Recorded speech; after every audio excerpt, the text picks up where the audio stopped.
Okay, folks, good morning.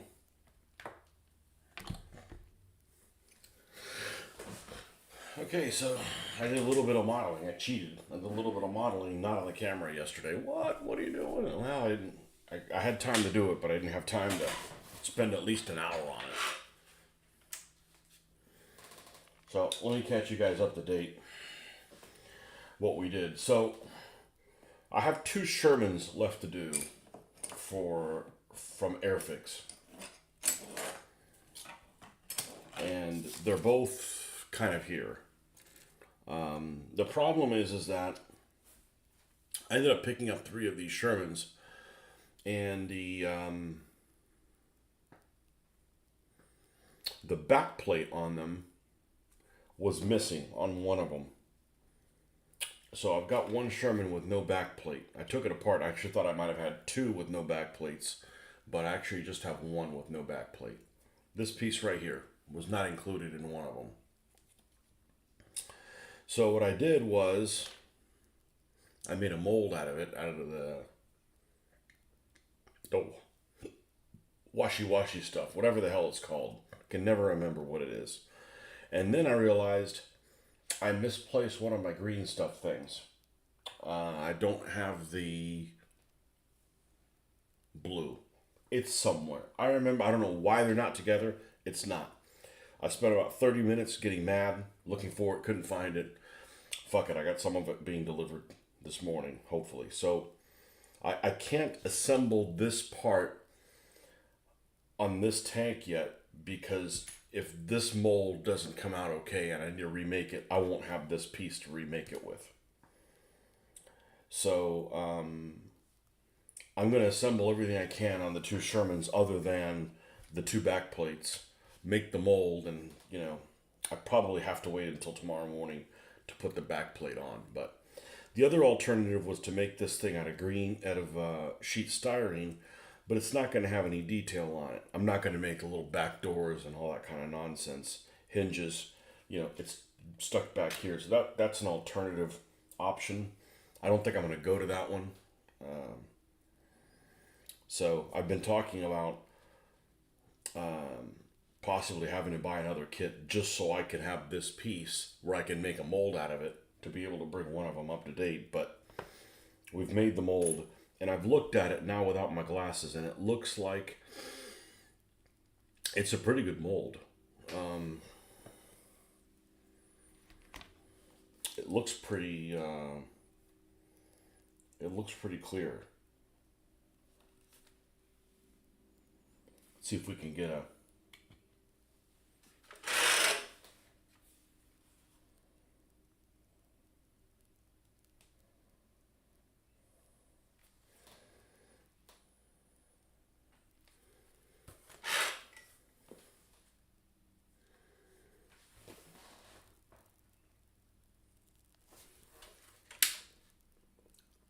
It doesn't look bad.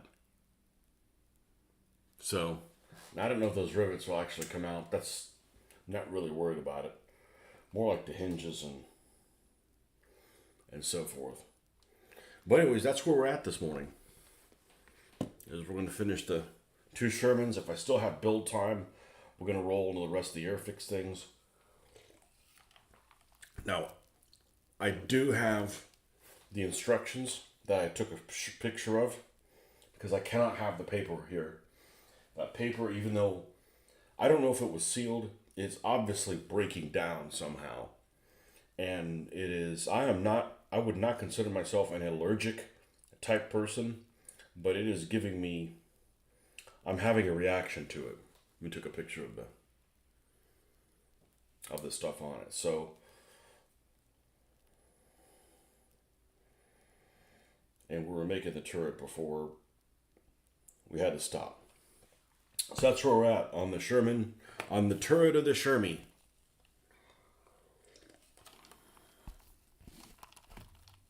I also had something cool that came across. I was getting kind of low on the Tamiya extra cement, and I remember buying an extra one and thought I didn't have a refill, and refilled it enough that I'm not trying to triple dip this thing.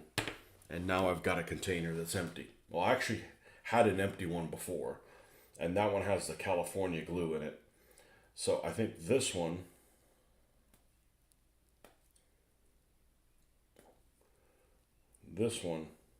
may be one that, oh boy, this one may be one that we will save the container in case we need to use it to make some of the sprue goo that some of you guys like rave about.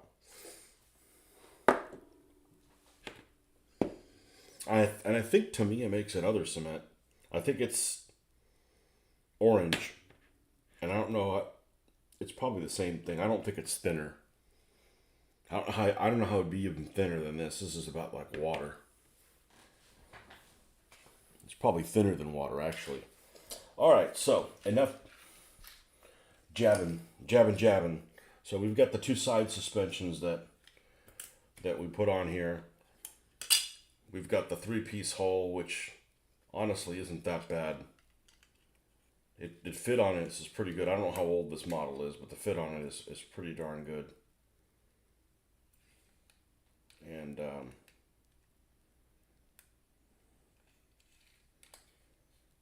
we just can't put the back plate on.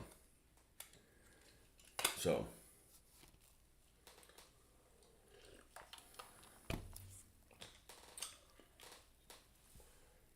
and we just before I woke up, I was having some kind of work-related dream, and my alarm was going on. I'm like, fuck, it's a work day. And then I realized, not yet it isn't. So we just have to postpone those Sunday blues for just a little bit.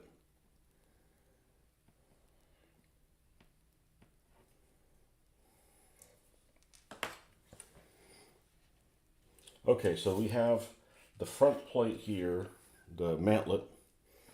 Oh, that's right, we were working on this 75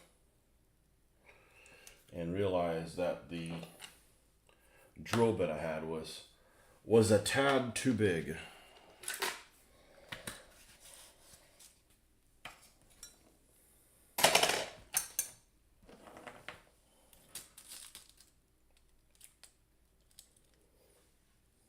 It's nice having a work area over here. They can just pop in here and, you know, it's not like, I don't feel like painting the P40. Well, the P40 can stay over there where it is. And we can still work on this.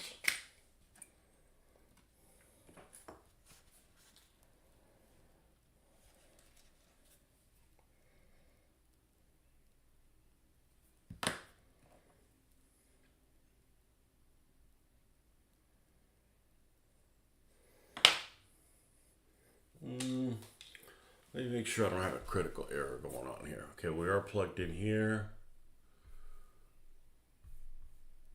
We all are on live chat, right?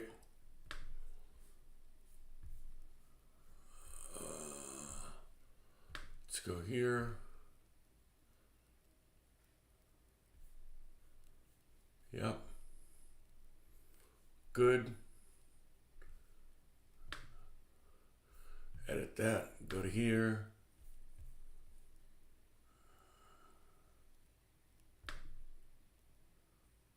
Let's do something. Let's tinker with something. Which one is this one? This is the Samsung? No. This is this webcam. Is it this one? Yeah. Let's go and look at the settings here.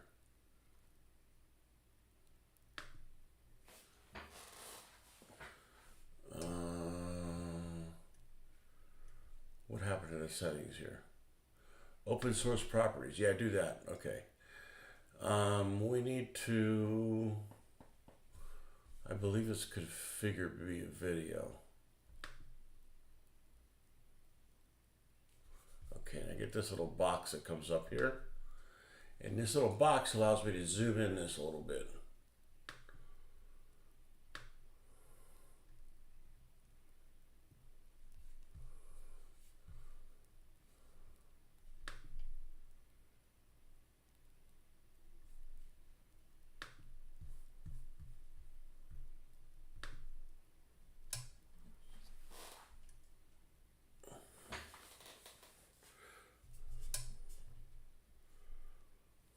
Okay. Man, that's bright. Okay. And then we'll go back to our regularly scheduled. There we go. Oh, why do I got this advertising over here? Oh, okay, because I'm not on my thing. Got it. Okay. Good morning, Mr. Oof. First comment, you get to wear the crown.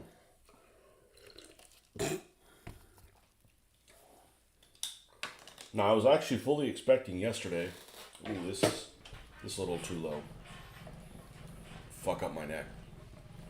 I was fully expecting yesterday to not find this backplate, but I did find one. I made a copy of it, so we should be good to go.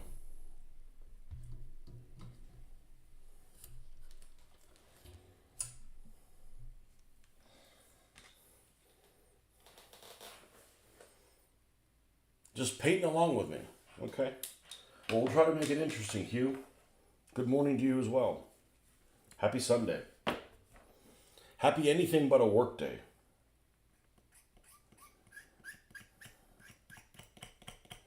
Is this Zoom good, or we need to zoom out a little bit more? Or do you even care? We should just go to making a podcast. No, we can't do a podcast. There might be something to show, and we can't show that on a podcast.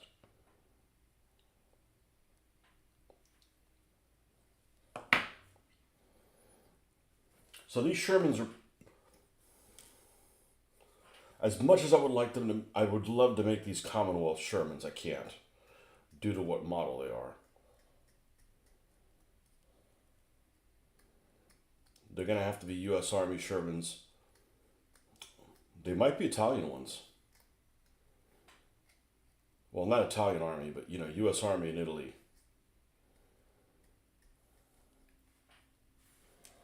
Nope. I see a Jeffrey face. Hopefully you'll be able to pick up some scrap Shermans. Well, I don't need one. So yesterday I found this. I took both Shermans out. I'm like, all right, let's find out. Remember I talked about, I got to get this, find out what I need.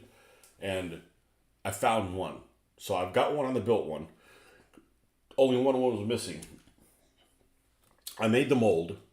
And I'm like, cool. I'll go ahead and get the green stuff and make the mold for it. And we can build both of them this morning.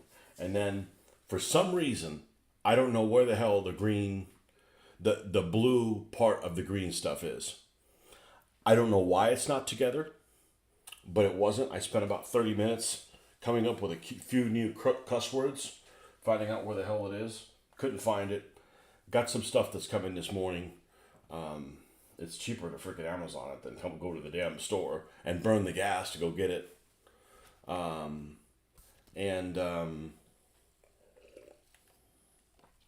like, all right, well, I've got that milliput, right? I've got the white milliput I could make it with. White milliput had already dried out. And the only reason I got that white milliput is I got it was on clearance for $1.99 a couple of years ago. And I used it twice, I think. And it crumbled to a bit yesterday. So I threw that away. So I made the mold. It looks okay. I just can't put this plate on until I verify that I can get a good mold out of this one. So that's where we sit. So we'll be able to build the two Shermans all the way that we can. I did a little bit of digging with the Mickey Mouse stuff that you sent me yesterday.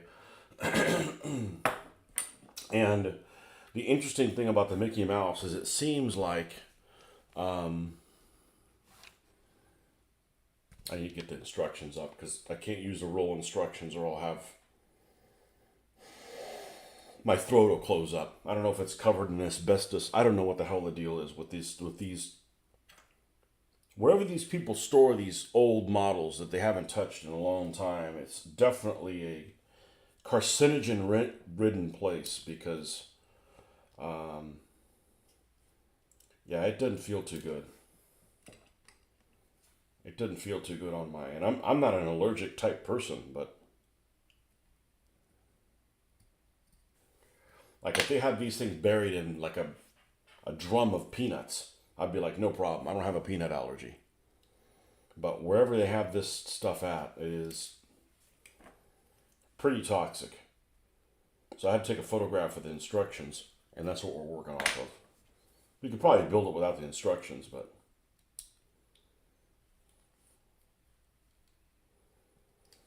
Alright, let's go ahead and glue this in place.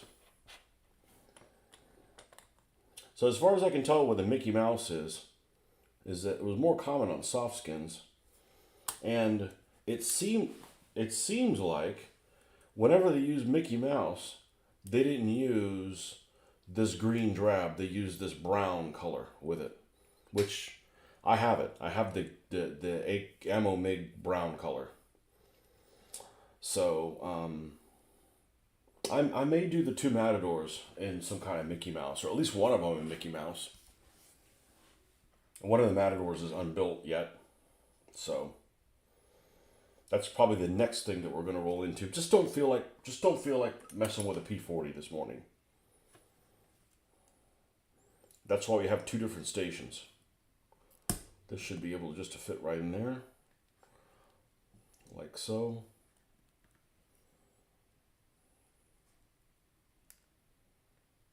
Oh, okay, that's what this is. So, okay, well, we're going to chop off the back part of it.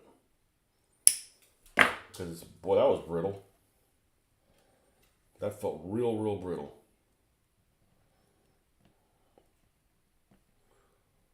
Okay, the fit on the front of this, just like the other one, isn't great.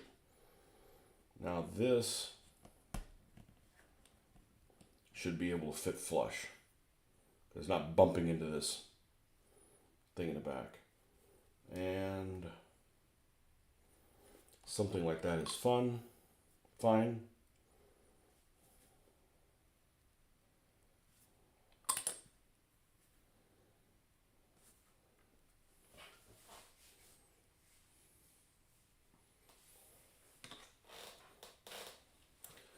Nothing better than finding something you've lost.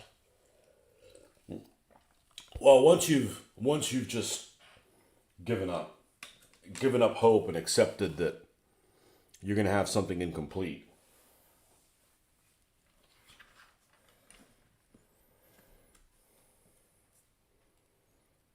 Yeah, so I don't know where the hell the other Nita type blue is, and I don't know why they're not together. I'm sure it'll turn up. Another sprue gone.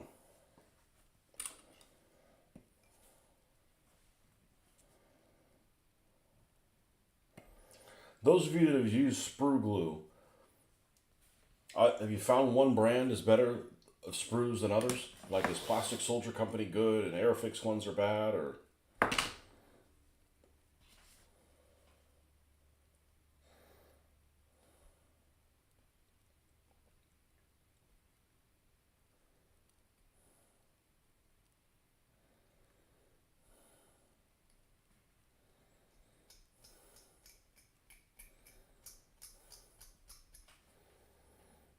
Yeah, I wish I could make these guys as... this is strange.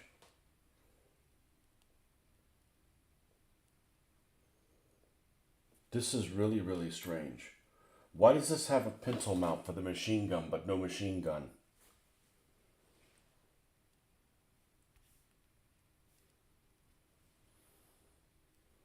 Huh.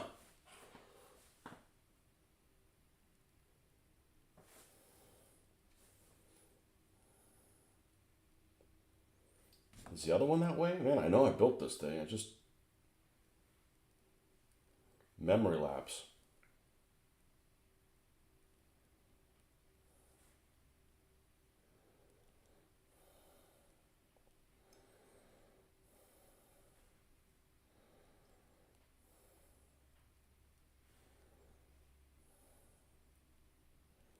And our other Sherman has the hatch open, so this one will not be open.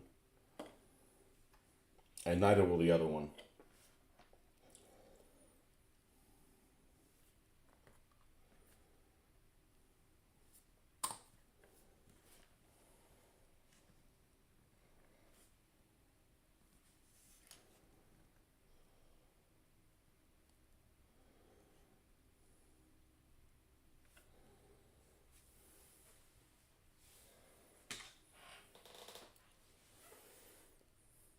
The harder the plastic, the better, okay?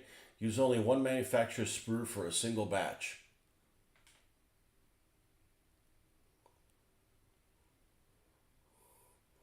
Wally, what is your trousers?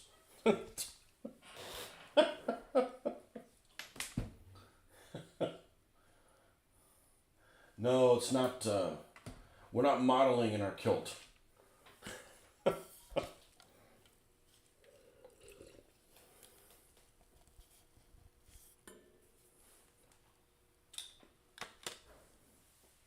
Okay, and the two little open, the little doors here.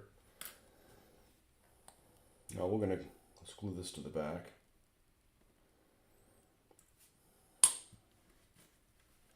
So the harder the plastic, the better, okay.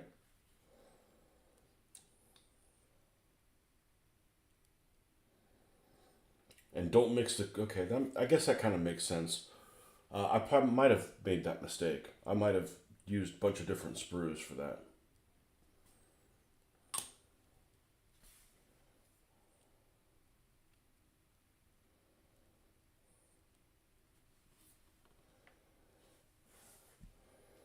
What about when you apply it to something? It softens. Do you have to be careful you don't like over soften something? Like, see, here's a little hole that's here in the top. Like, that might be a handy thing to use the sprue glue on. Sprue goo. The problem is I don't want to leave it on something that's, constantly like,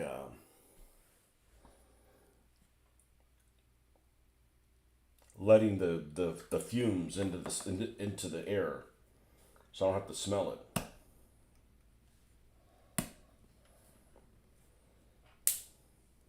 Yeah, this is pretty brittle. Or else, if I use that, I'll salvage that out of there.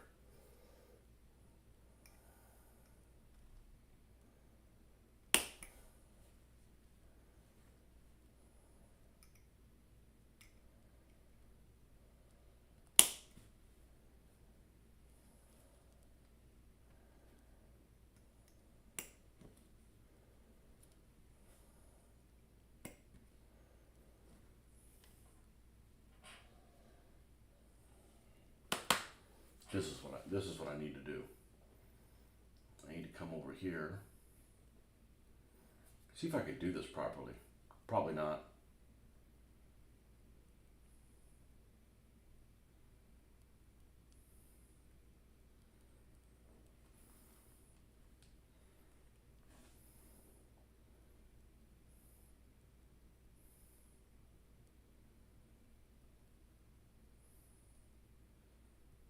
You're coming for that number one.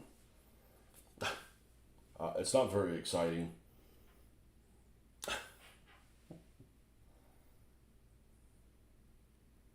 Oh, it's interesting because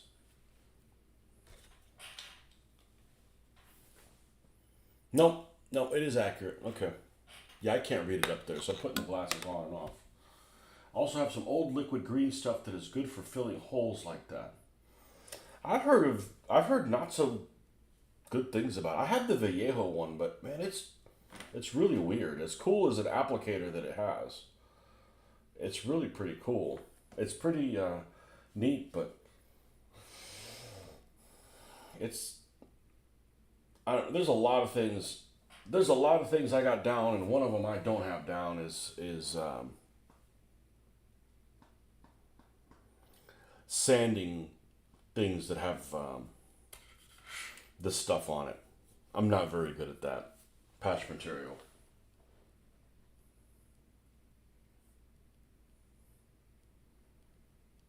Okay, let me bring the instructions back up. All right, so I got the instructions back up. The oh, you rat bastard. Okay, no, there we go. So we got the periscope goes on the outside, and this goes on the inside. Okay. Yeah, we don't want to screw that up.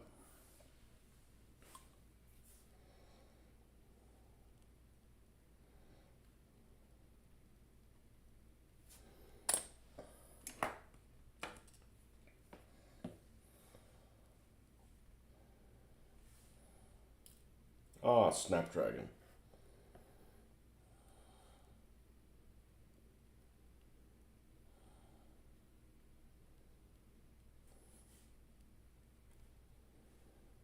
only like an open hatch, like one in like a platoon leader equivalent. So like, 1 in 4, 1 in 5. It's not necessarily the platoon leader's vehicle. That's just about how prevalent I want the hatch to be open.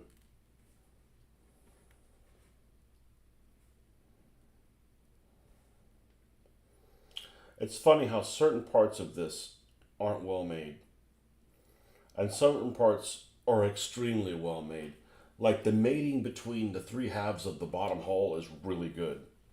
This, not so good.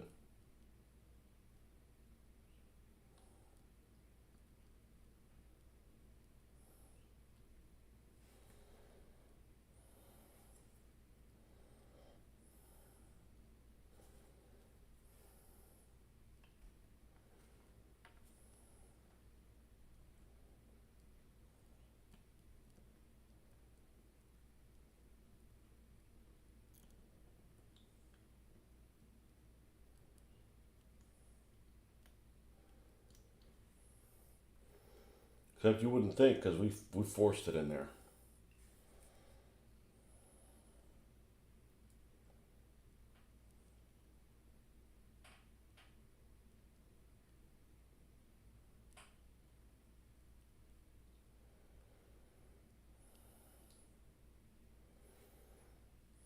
Well, that fits in there nicely.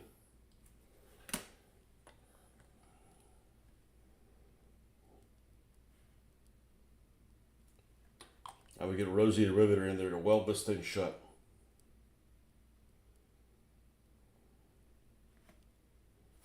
Wendy the welder. That's what it should be. Wendy the welder.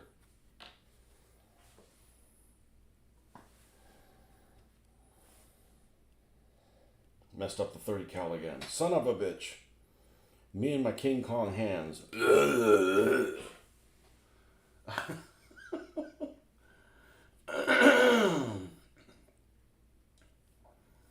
Where is... Man, I got way too many things open. I don't care. I just want the instructions in the little chat box.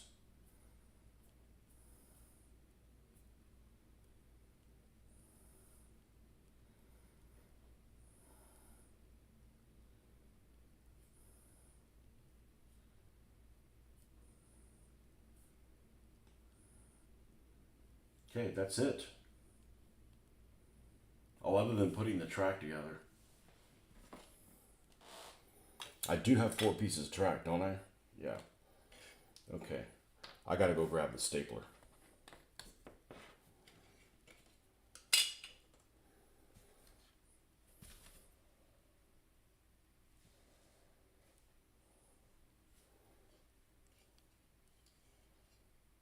Although, you know what? I'm not putting this track on until both back plates are on. That way it's strengthened from all sides when we start putting this torque on it. So, this little Sherman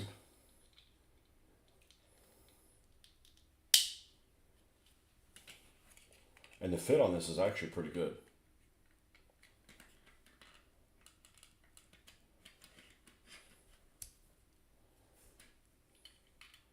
Now, I gotta decide. I've got some thin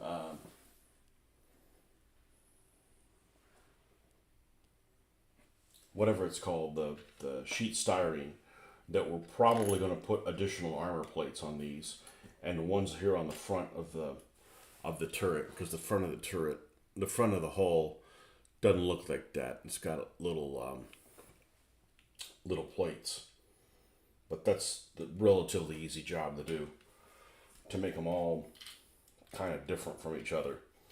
So that guy's done, and here's the tracks for him. All right, let's clean up this. And I thought I was missing a suspension piece, but I'm not. These didn't come sealed very well. Like the previous owner, I don't know whether they had cannibalized it or they just got careless or whatever. I paid nothing but a pittance for these things, so I shouldn't complain too bad. And finding that other back plate meant that I don't have to buy another Sherman at $5 or $6 or whatever just to get that back plate to make a mold out of it.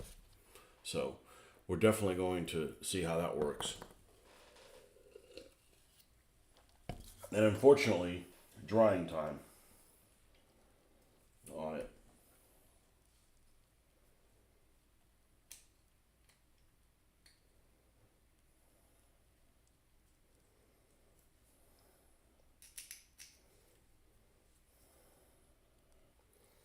All right, we got to take these numbers off. They decided to mold on this piece on the visible side.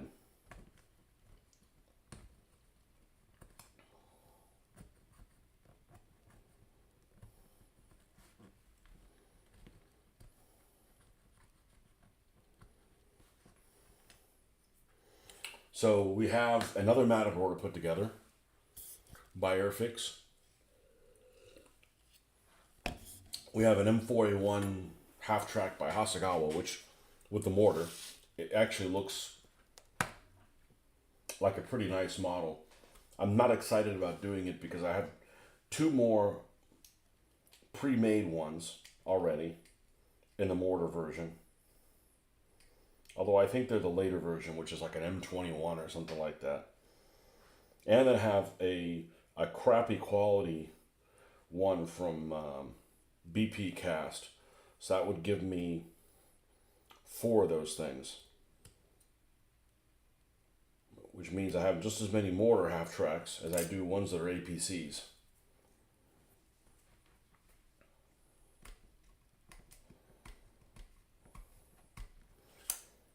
What else do I have vehicle-wise to build? I don't know. We're just going to build this morning. You know, sometimes just don't feel like painting.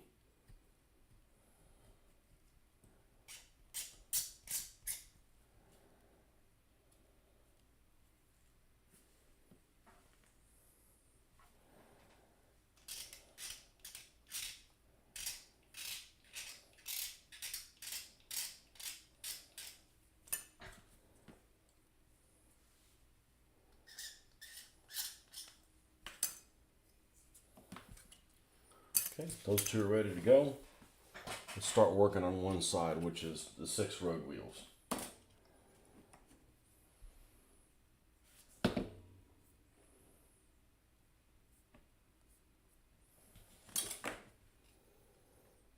Yeah, I woke up in terror. I'm like, no, it's Monday. And then I'm like, oh, wait, it's not Monday.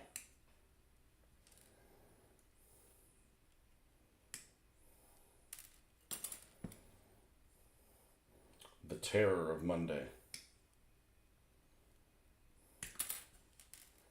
Like, nope, we can put off those Sunday blues for another 6 hours, 8 hours or so.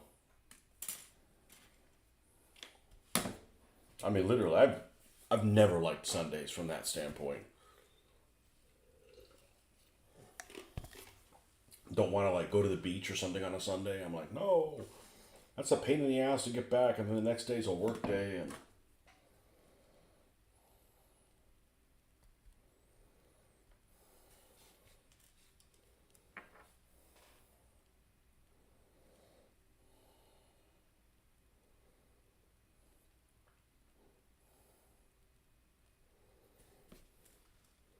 first of June today.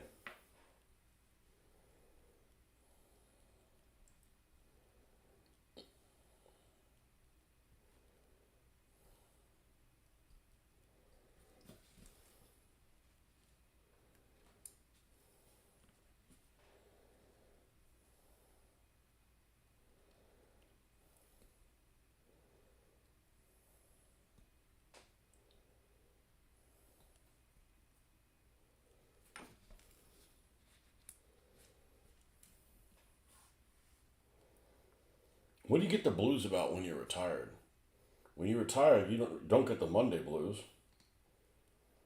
Unless you have some procedure happening on a Monday you're not looking forward to.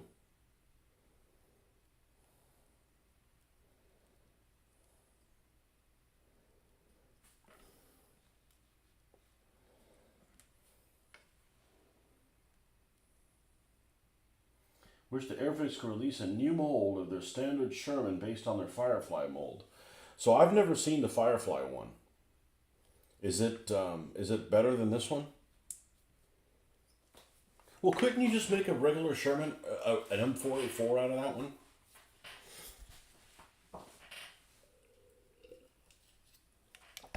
You should just be able to make an M4A4 out of it. Assuming they give you an option there for the hull. A hull machine gun, that's it. I mean, the Firefly's cool, but you can't have all your tanks being Fireflies. Well, you could, but you'd be wrong. Let's not get too carried away. We're only going to do one half first. This is a bit precarious doing this. But precarious is probably not a right term. Fiddly.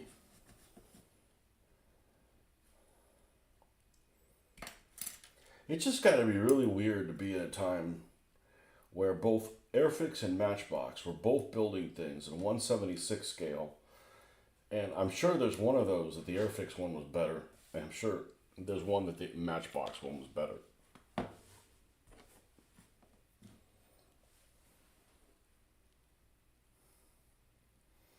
Used to not like Sunday from 5 p.m. on. I suspect what happens to you is that it's like when I'm on vacation, I don't even know what day of the week it is. Like when I was on vacation in Spain, I didn't know what day it was. I had no idea. Especially that big, because that's the most days I've ever taken off in a row. I was off for a lot of days off in a row. Used to not like Sunday from 5 p.m. on. Yeah, it used to be even, I got to remember, look, at least I don't have to do a paper for work or something. Like being in school would be worse. Because for as much as I dislike going to work, and I really dislike going to work, there's not a whole lot of things I procrastinate. Whereas when I'm in school, man, you procrastinate all kinds of shit. I'm not working on that paper. I don't want to do that assignment right now. At work, you're doing it. So there's not that, at least. There's not, you're not being mentally tortured while you're not doing the activity.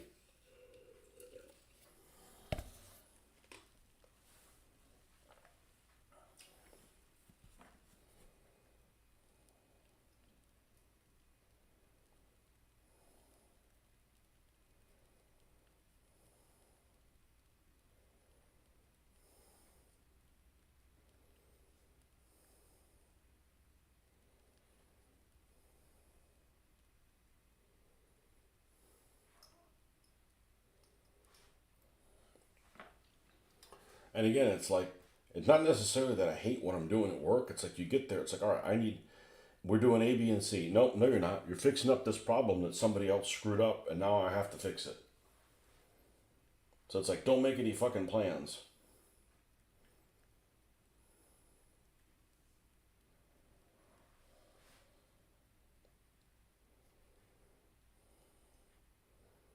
But we basically were home all day yesterday, which means your weekend's really long that way. When you don't go anywhere, I think I went to the grocery store with the daughter midday, and that's the only time I left. I didn't leave, which is a mile away, maybe less than a mile away. It's probably a mile away, maybe.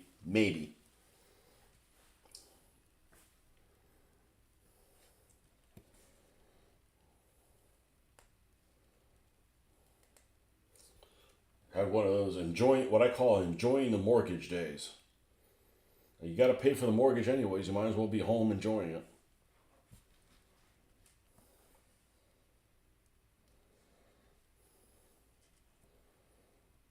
The only thing I didn't get to do yesterday that I kind of wanted to do was play with the airbrush. So maybe we'll do that today. But it's been hot.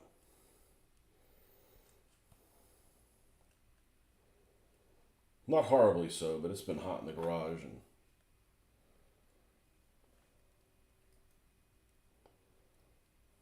hanging out with my lizard friend in the garage.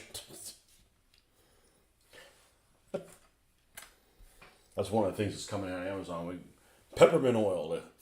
We got to put peppermint oil around it. We don't want that thing coming into the house and then chasing them. It's just a skink that's about this long, a little lizard. It just startle the crap out of you. I don't want to. I don't want to chase them around the house. That's one of the things coming is some peppermint oil to put in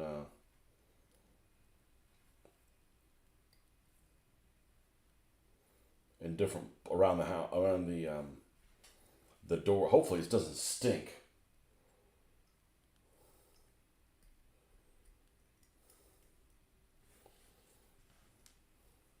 Hopefully, it doesn't stink.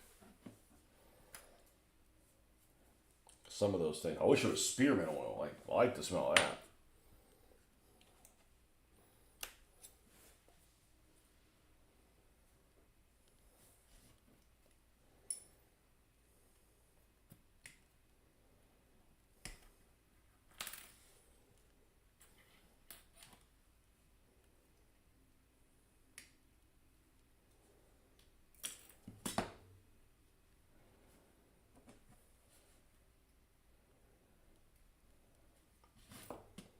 But I had something that was pulled on me, was tried to be pulled on me on Friday at the last minute at work.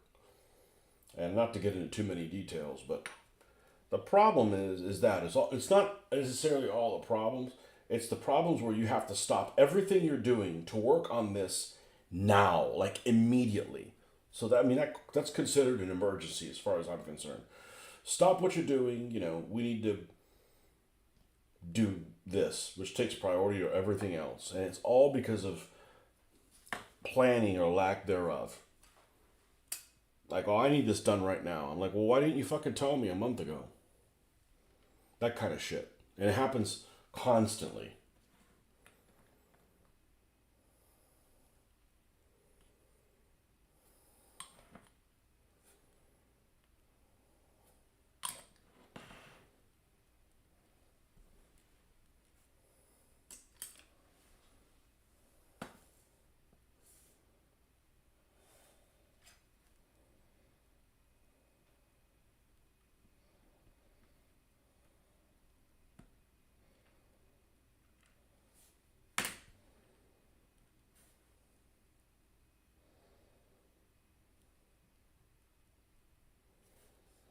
If I work this right, I should be able to turn these little wheels. And I don't want to do that. So we're going to glue those fuckers shut. It's not one of those model kits where it's like, remember those old kits that, is it Bandai that used to make those things? You could like motorize everything. Like, look, we don't, it's just a static model, man. We can vroom it, if we need to.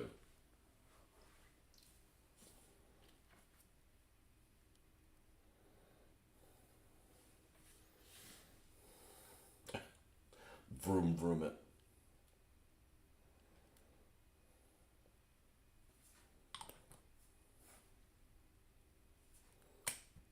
Yeah, I never got a chance to build very many of the Matchbox kits. So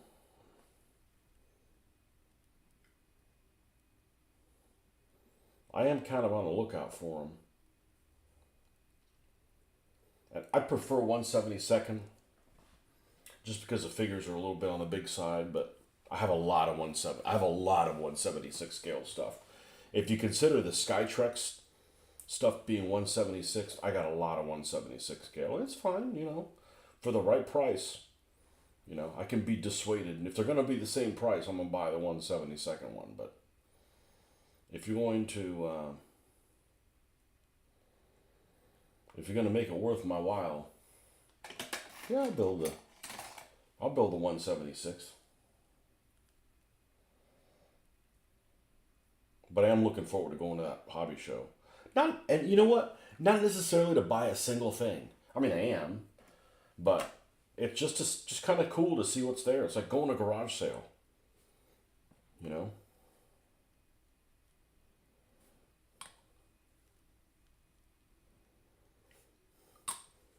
A garage sale. Just seeing what's there. I don't need anything. Fortunately, I have enough things to work on. I got enough things to paint. I got a lot of things to finish. They're all down there. You know. I got a lot of things to put bases on. I got a lot of things to black line.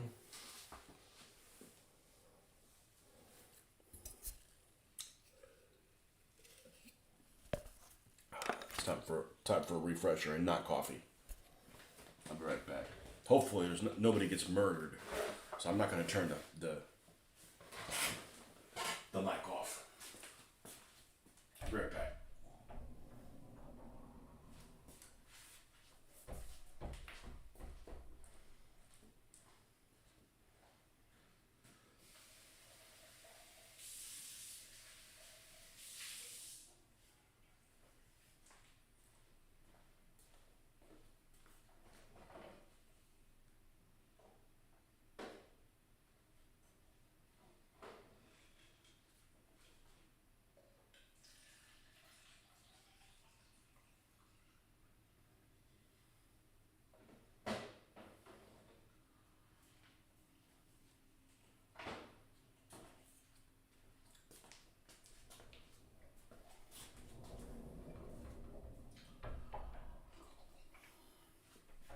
Not that I'm in the market for buying it. Let me move my charger over here. Not that I'm in the market of buying it, but I was looking at Steam the other day, something, maybe a couple of weeks ago. I just thought about this. I figured there might be some experts on here. That game called Panzer Corps. Isn't that just Panzer General rebranded? I'm sure it's fancier, but it looks the same. Is that all that is? Panzer Corps 2, whatever the hell it's called.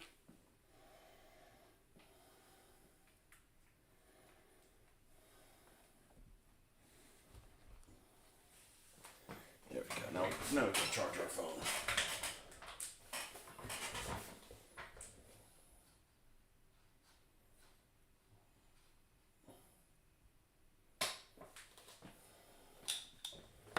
I think that's all that is. Sure looks like it. Which, was a fine game way back when, but the fact that you can only have one type of ground unit in each square is kind of dull.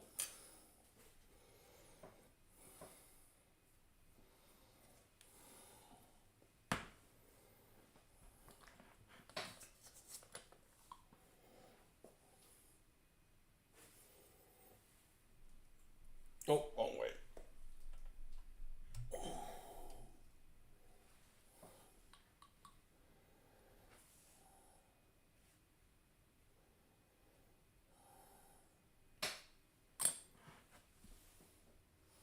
Only thing I really wished it would have made a lot more of was those Slytherin games. Those,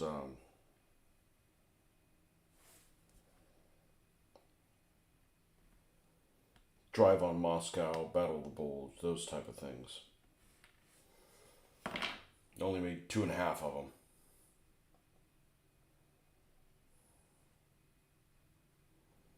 And I'm still bitter about it.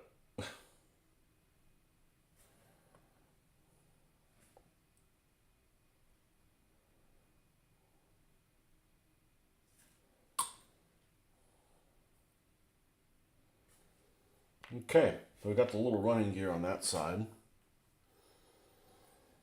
I'm gonna go ahead and let's do this whole side. Let's do this whole side. I'm not a fan of these sprocket things. They're not molded very well.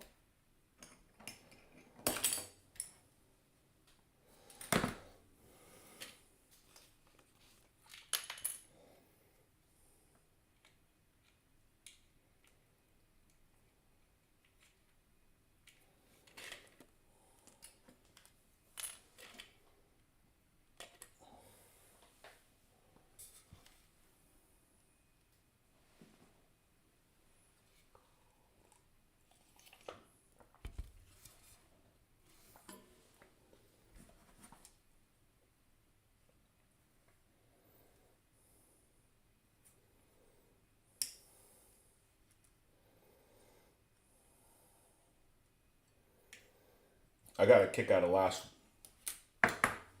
week. I was at lunchtime. I went out to lunch and sat around having my coffee, watching YouTube, and forgot what brought me to the point of checking out some videos on the worst models of such and such. Figured certainly somebody's got like the worst models of this or that. Oh yeah, there's some stuff out there. And it was kind of interesting listening to watching some of the videos they had made on that subject. And then it just reminded me, like, there's so many people, I'd say most people that build models that do all kinds of scales. Like somebody was saying, yeah, this model of the 1/32nd scale, what was it, Spitfire or something like that, wasn't very good. And and then he rolls into like a 1/5 48th. I'm like, why would you do 1/48th and 1/32nd and 1/72nd? Like,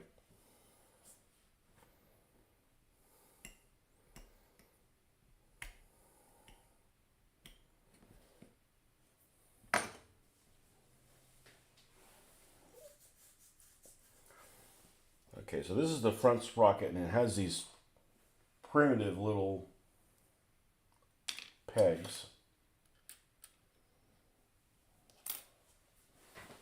which I saw just a moment ago. Here they are.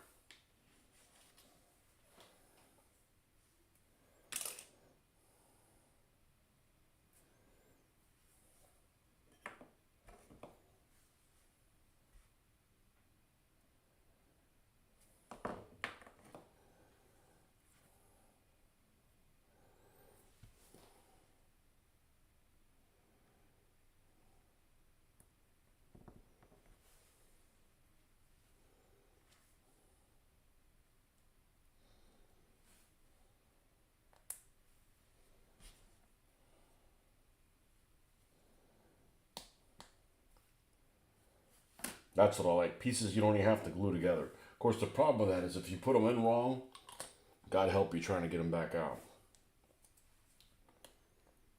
You are fucked, sir.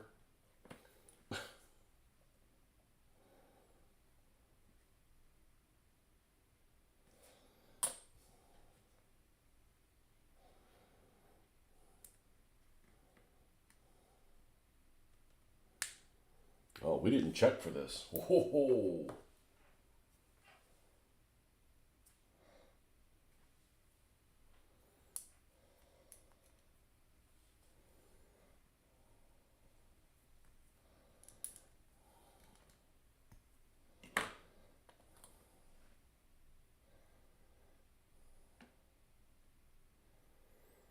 I don't think that back when I worked part time at the hobby store, I don't think there was, and I only worked Saturdays. I don't think there was a single Saturday. I could be wrong. I don't think there was a single Saturday I hated going into work.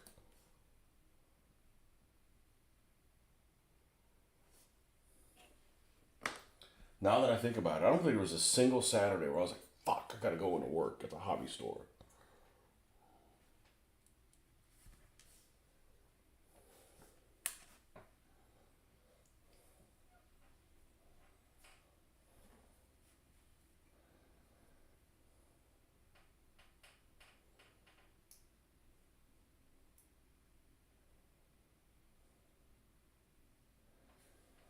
Yeah, I don't think so.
I mean, this fits in here pretty decent enough. I wonder if we're going to see Marcus today.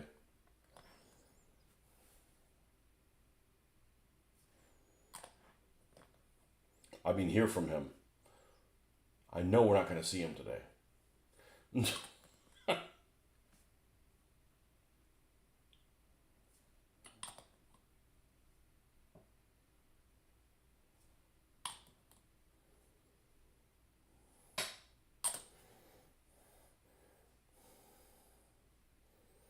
That's right. We probably got Painting Panzers having a show today.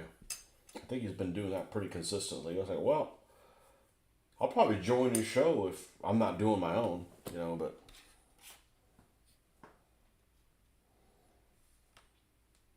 can't do both. Now,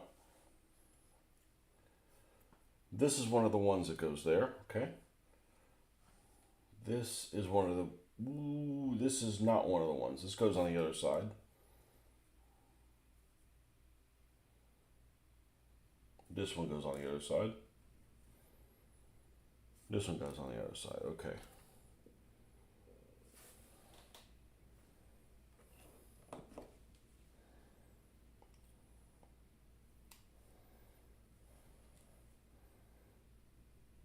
It's funny, first time I signed into one of his shows, I was like, oh, let's see what he gets done. Not a fucking thing. He's just there hanging out with people, which is cool. Sometimes you can't make any plans. You just gotta go with the flow.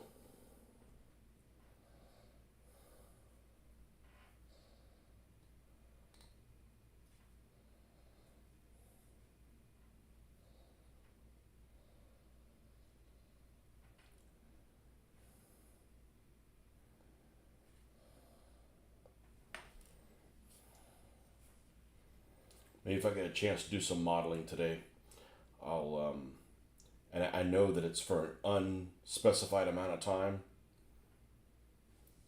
I won't go on here. I'll listen to my book because they're still landing on Sicily in my book. I gotta come up. I'm gonna get. There's got to be some interesting stuff that happens in Italy involving, stuff that'll motivate me to make a certain unit of something or another for these guys. But these are M4 tanks.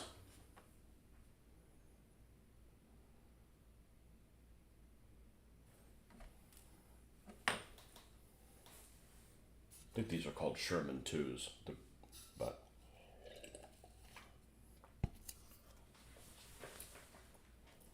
they're the early ones. You can still find some of them in Normandy.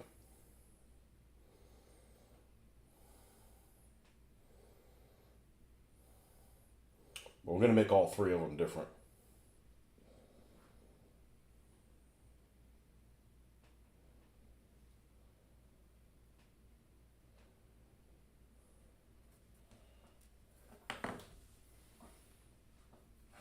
Did you see his Japanese infantry tutorial? I have not.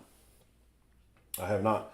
But the first tutorial I'm really going to look at in depth is when he does his P-dot stuff.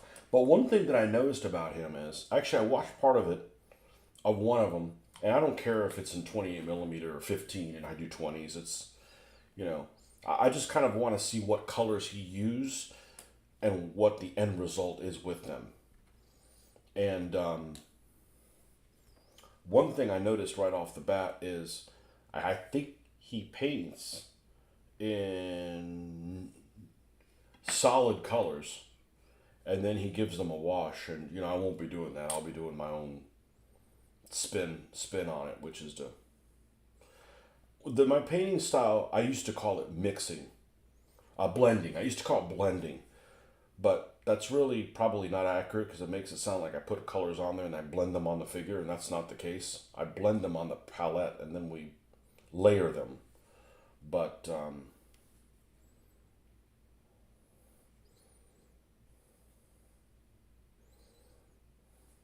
I don't know how he has the motivation to do so many different things. I can't. I mean, I feel like I'm jumping all over the place, and I'm just doing one conflict in one scale, you know. But no, I have not seen his Japanese infantry. I'm sure that I will check out what colors he used. That's what I like to see. Is like, okay, they start with this color. Well, what does it look like when you use this color? Oh, okay, that turns well. Or maybe I like that, or maybe I don't, or maybe I like the webbing color. Or I'm a complete blank canvas when it comes to Japanese infantry,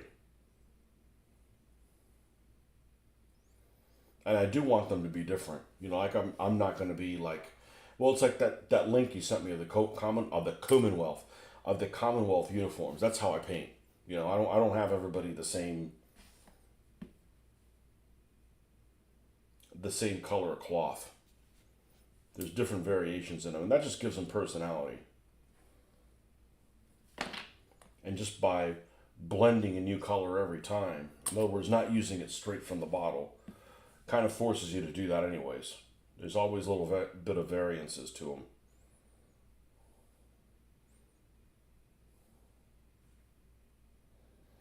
Okay, this little happy side is done. Now, I'm completely ignorant when it comes to Japanese. Like, I picked up those Japanese figures from Drew's Militia. Ha! I haven't said that in a while. Battlefield. Drew's Militia Volume 2.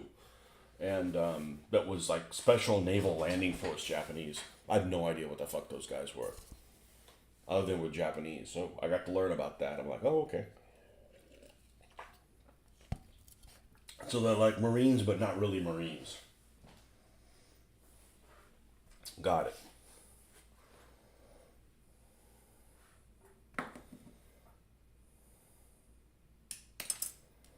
Okay, one side's done. Let's cut off the wheels for the other one.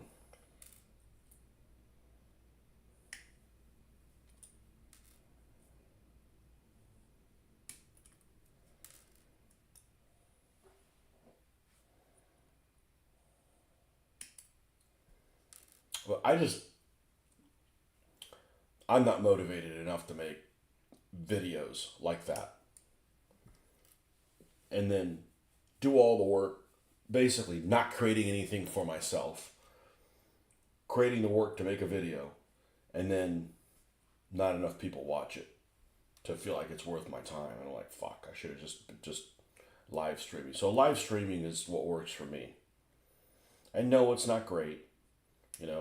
It doesn't appeal to everybody, but it's something I can do while I'm getting my job done.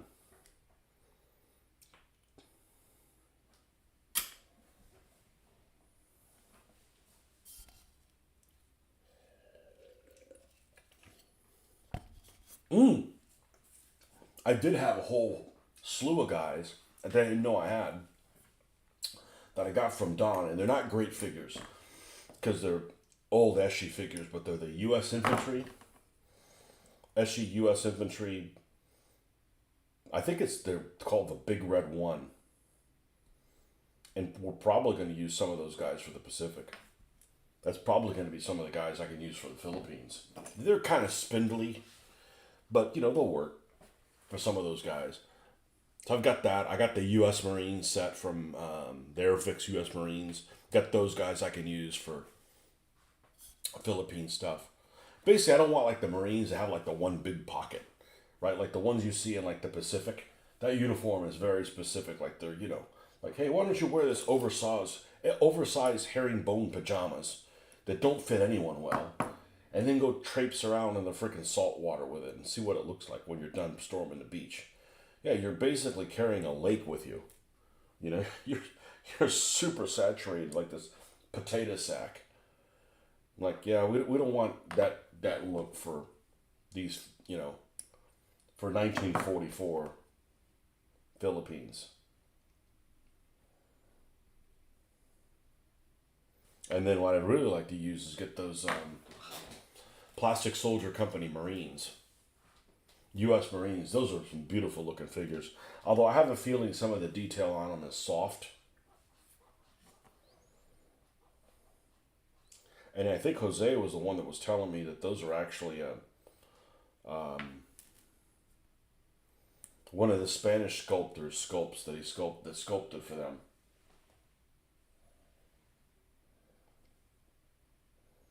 It was either Zan or Plana Mayor's figures. Regardless, I like how they look a lot.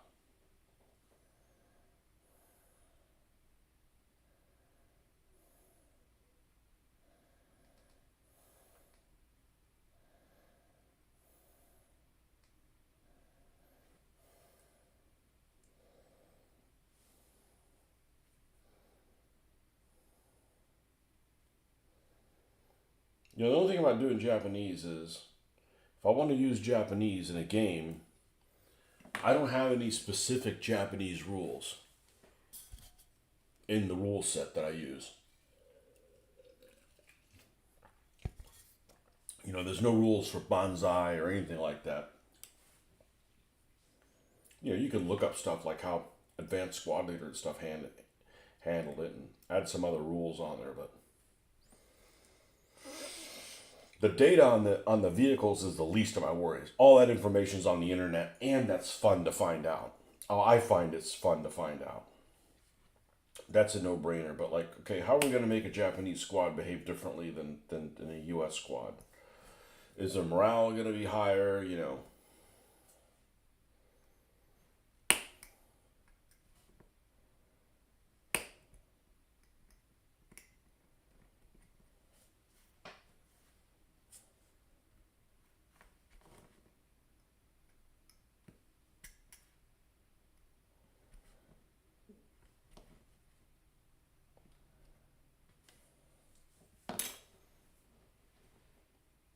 Good luck painting the helmet covers.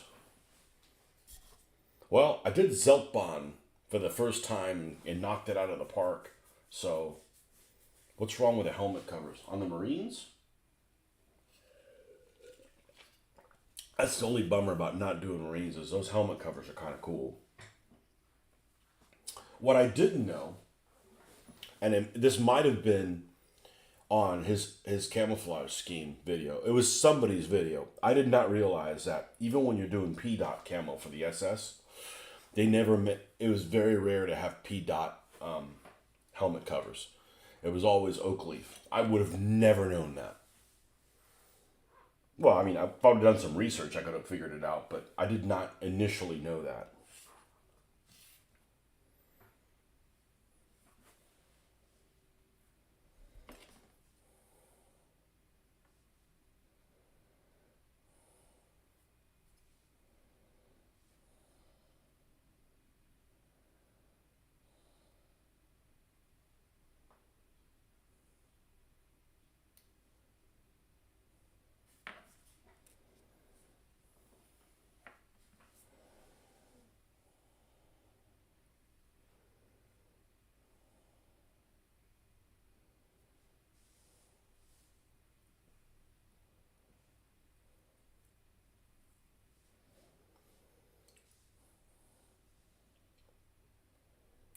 If it's something I can hand paint, I can handle it.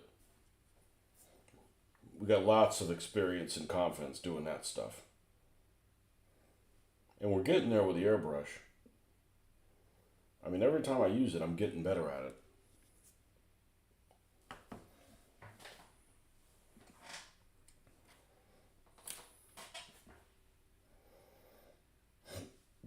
I thought I was going to be missing one of these pieces. Nope. I gotta chop it, throw it on the ground, and lose it then. Hey, don't give me any ideas.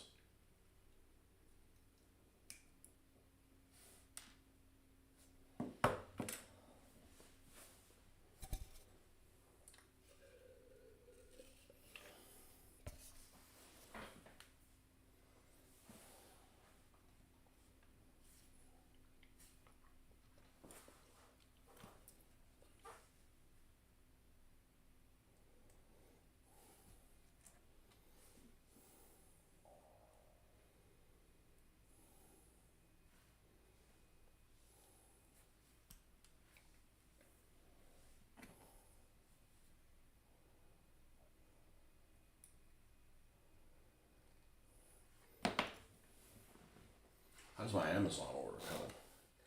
So it should be here by 8 a.m. You better.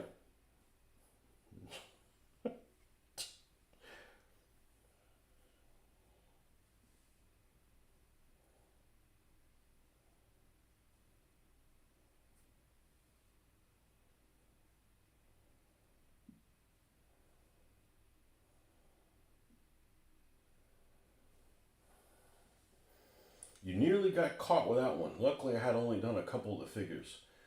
You only got caught with, oh, the SS thing? Yeah, and luckily it's the... How would you know that? How would you know that? Well, first of all, it's not logical. It doesn't make sense. Now, I don't think that they didn't make any, but they said it was very rare. And sure enough, I looked at all of my reference material, and not a single guy had that... not a single guy had a P dot helmet cover. And then you look at it after the fact, and you're like, man, it does look weird that they have two different camouflage schemes on there.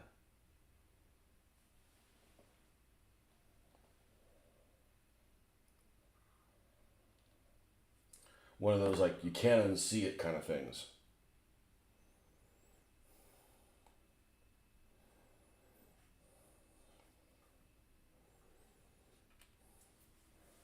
The thing I have a problem with, or it's just a personal choice, is I don't like and I'm going to talk about Germans because I've painted more Germans than anybody else.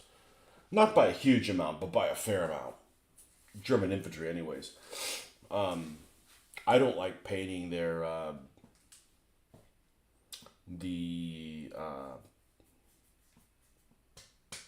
what do you call it? Not collar tabs.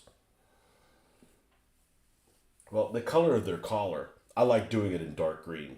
I don't care if it's, later in the war it started being in gray with the I think it looks good in dark green. It makes it stand out a little bit. So I think all of my guys, all have dark green top collar, the collars and the little shoulder tab type things.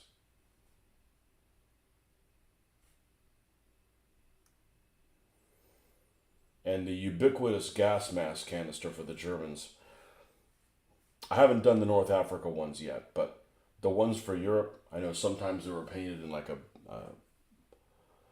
I was almost said olive drab, in a Panzer gray type color, or maybe like a greenish color. For me, they're always black. It just adds a nice contrast of things back there.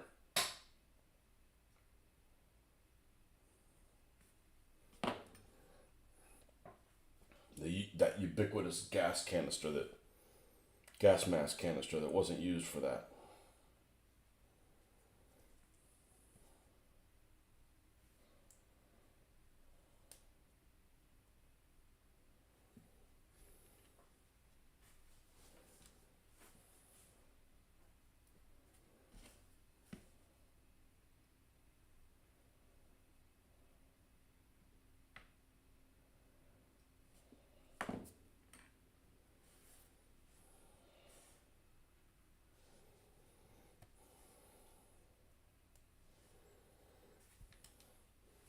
Am I out again? Yeah. Time for more tea.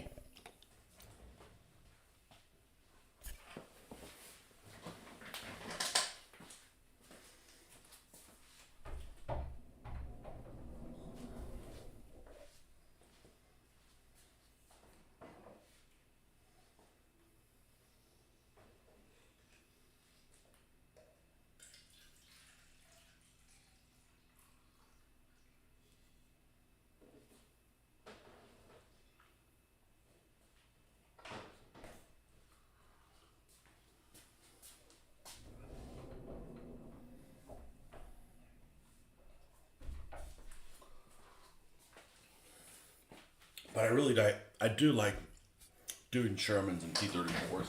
I like doing these things many people would consider boring, because it's an opportunity to not make them boring.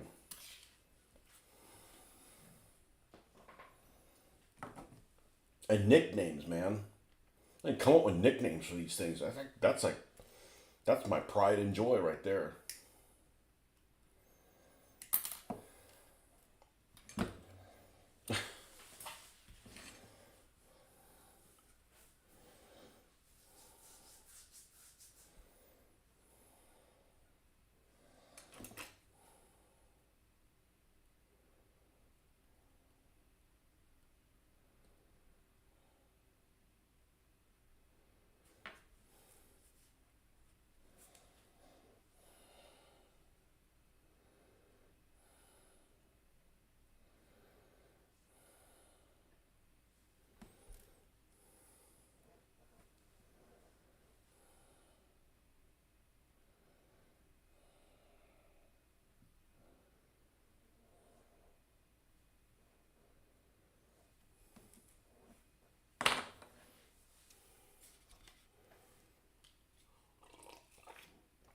I'm reading the Sicily landing stuff, and I'm like, man, Allies are still getting dive bombed. Like, I just had this perception that's basically when the U.S. showed up on the scene in Europe, they basically have complete air superiority, and that just isn't the case.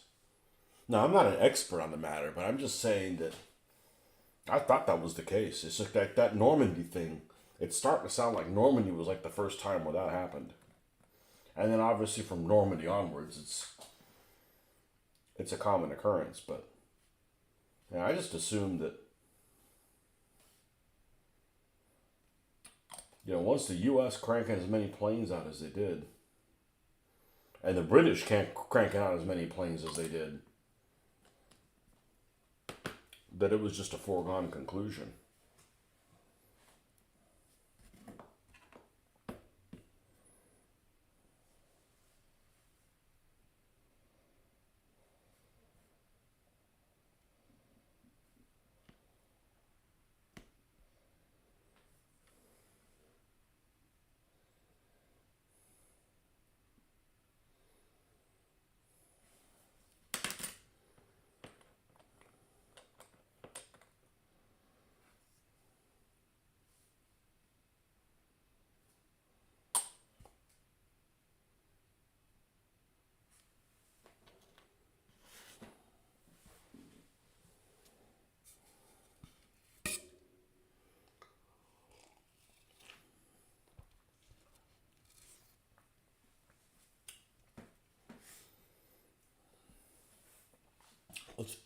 Let's do something here. Let's take. I got to turn this light off so I can see it. We need to go. We need to go here. We need to be on this display and run webcam, right? And we're going to do this, and we're going to do configure the video. Come on.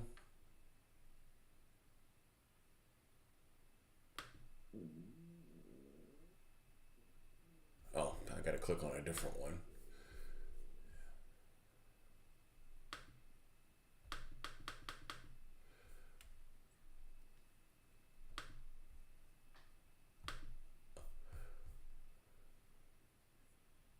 There we go.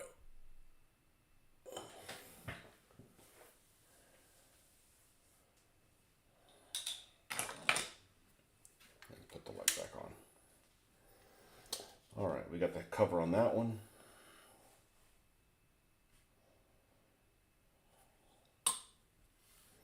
I actually do like using the tweezers to assemble little pieces. It's kind of fun. That's one thing sadistic part of me enjoys separate link track, because you get to set them up on your little piece of cardboard and move the little pieces, and it's just fun. I enjoy it. It's like putting a puzzle together, but one where you can find all the pieces.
These actually fit in here nice and tight.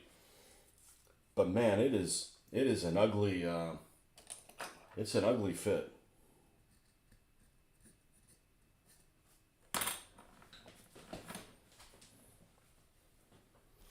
What's the biggest injury you've ever had working on hobbies? I know I've poked my finger and cut myself, but it wasn't anything. It wasn't like anything memorable.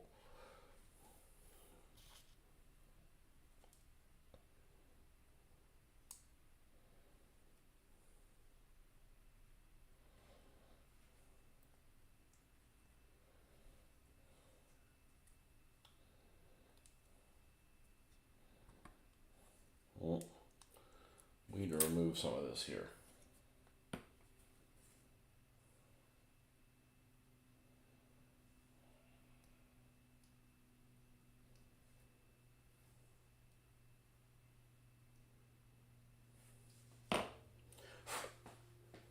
Part of me wants to pick that Spitfire today, but I don't really want to. I don't know. I don't want to go down the road of starting on something else before.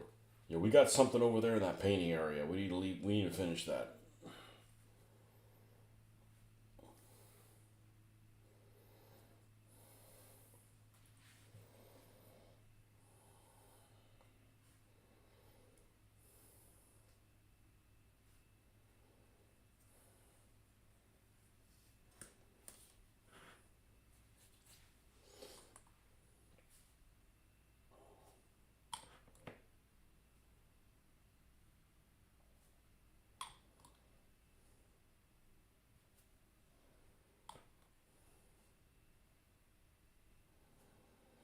The most dangerous thing I've done in this hobby is definitely taking a drill bit to the rivets on a Matchbox car or a Hot Wheels car. That is just precarious as hell. I am not a fan of doing that. It's pretty stressful because you have to put a lot of force behind it, and if it slips on you, well, you get hurt bad.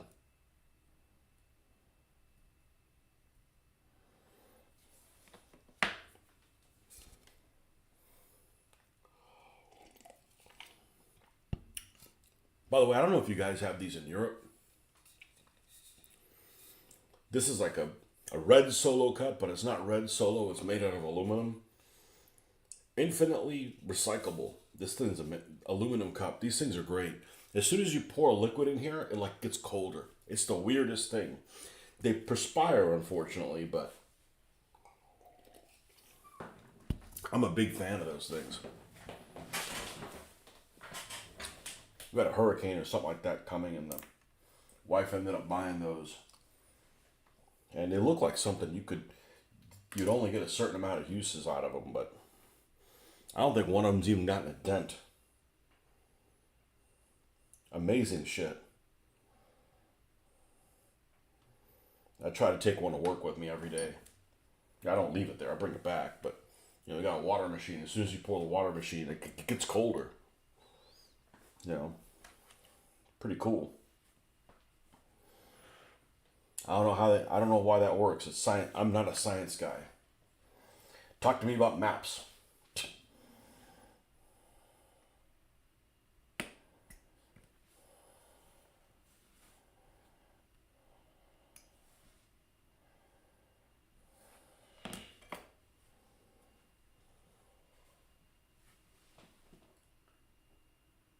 Took the tip of your thumb off, craft knife.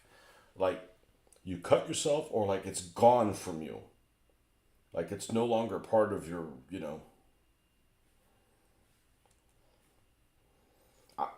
I cut all the time. I mean, people shouldn't be watching my videos for safety instructions because I cut towards my fingers constantly. You have to. But I may have only cut myself maybe twice. Maybe. Oh, most of the injuries I did, it was the other day when I was trying to get that freaking airbrush needle and the nozzle away from each other. and I was like, they were stuck on so tight, and I was like trying to pull them off. And as soon as I pulled them off, I wasn't on video, thank goodness. It might have been a funny video looking back on it, but I went to go pull the two pieces away, whatever I was doing, and you had to put so much force behind it. When you pulled them away, your reaction was just like in slow motion, was your finger slipping, and then you end up poking yourself back with the end of the needle, and I poked myself like 5 or 6 times, and I finally just said, "Fuck this! I'm buying another needle." I took the needle and bent it into like a pretzel, and got another needle. That was before the.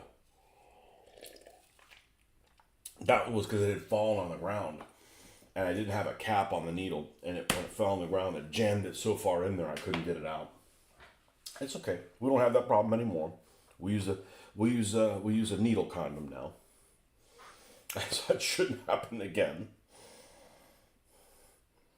But I think I've only cut myself with an X-Acto knife maybe twice, maybe ever, which is, that's the thing. Use a sharp blade so you're not putting a bunch of horsepower behind it. That's the problem, is when you're over, when you're, what is it? What's it called? WEP? War. When you're at 110%, you're overpowering something. War emergency power. When you're at war emergency power is when the problems happen. Oh, one thing I made zero effort to try to do? Line up this. Really? That Joker cracked? Wow. Okay, well, it's not a big deal. Lining up these teeth across from each other. I made zero attempt to do that. Oh, I got pretty close.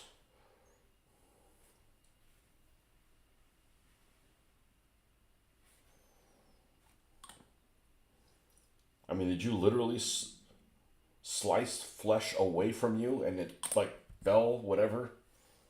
Yeah, that would be bad.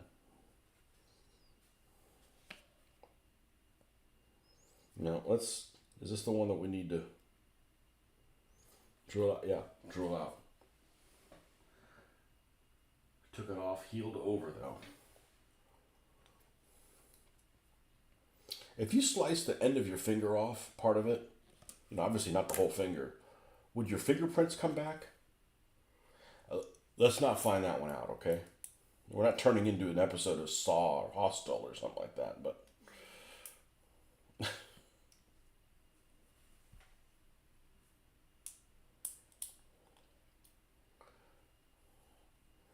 Well, that's why they say, oh, a sharp blade isn't as dangerous as a blunt one. Only because you're not overpowering something. It's the overpowering, you just lose control. Kind of like every time I attempt to throw a frisbee, you let go of it at the wrong time, and it hits something you don't want it to hit. Not a really good frisbee thrower, unfortunately. Luckily, that's something that doesn't come into play very often.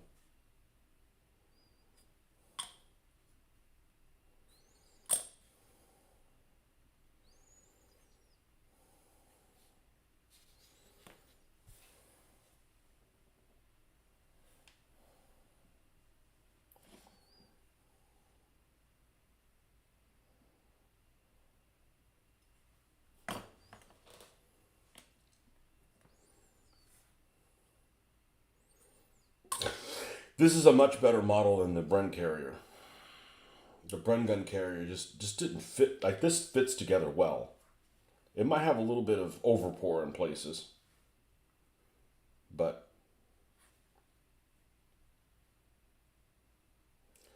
fits together just fine.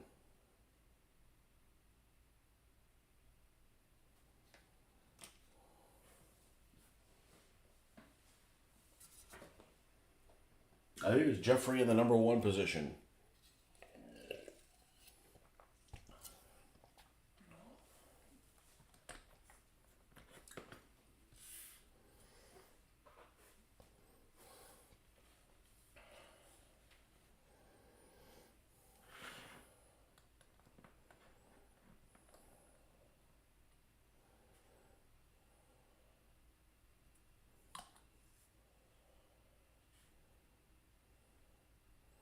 Are there people in Scotland? I'm sure there are. But is there anything, is it common in people in Scotland to like come across somebody who's of a different clan who's like your clan doesn't like, and even though you've never had a problem with the particular guy, you're like predisposed to say, oh, that guy's an asshole. Why? Oh, because he's clan, you know, Clan Campbell, and those guys are always, sheep thieves or whatever. That's something that comes that happens in this day and age. You ever encounter somebody that's like, oh, you're those sons of bitches from the the McDougalls, that bloody McDougalls.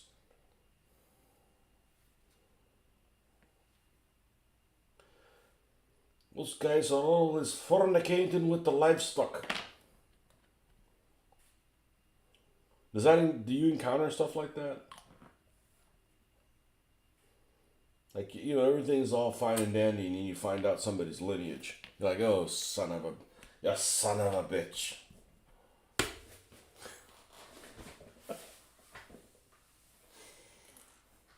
We have this idea that might be the case, but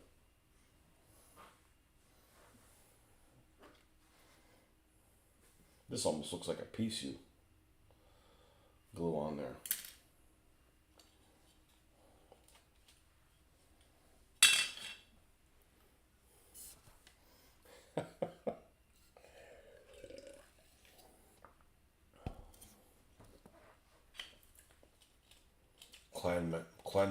Clan MacGuffin. Little make-believe shit.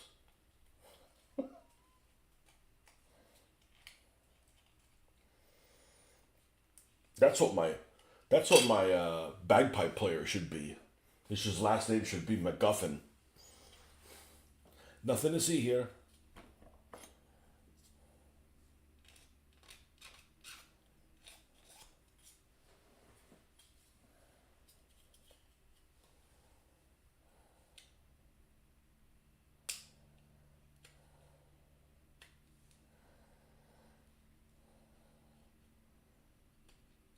Really? Luckily, it's not an innie, it's an Audi.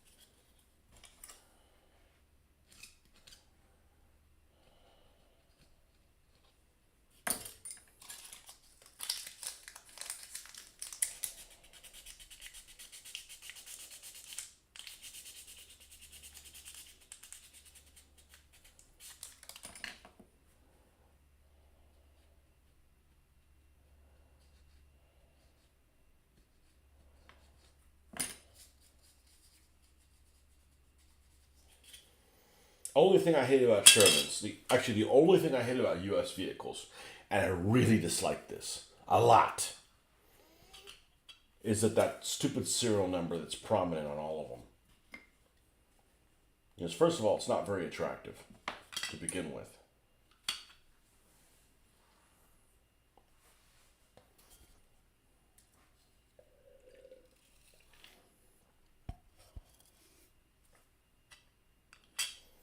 Oh, you know what I should put the sprue glue in? The sprue goo in? Something like a contact lens case, because I have a shitload of them. I mean, I literally have a shitload. Oh my god.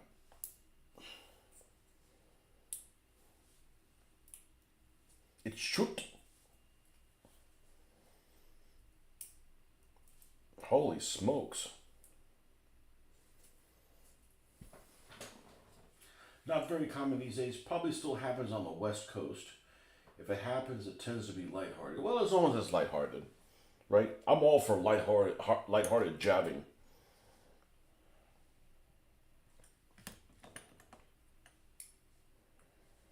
If somebody literally did something to you, okay, yeah, go after that person. But just like, oh, my ancestor, I heard, had a problem with your guy. Like, somebody doesn't have enough on their plate. What is wrong with this thing? I'd use my teeth, but then my wife would get on to me. I'm using my molars. I've good teeth. Damn it.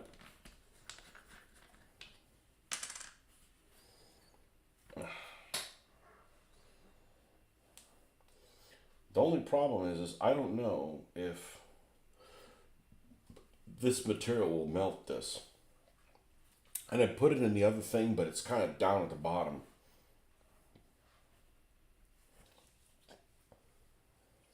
No. Let's try an experimentation.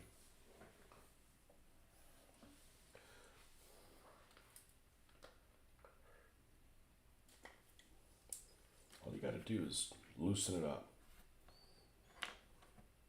Let's try an experimentation.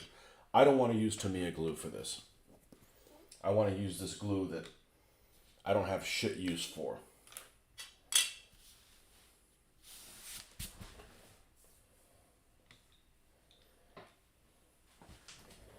Well, this might be fun. I might learn a new skill or realize there's something else I suck at. Either way, it's entertainment. Let's use this tiny pipette.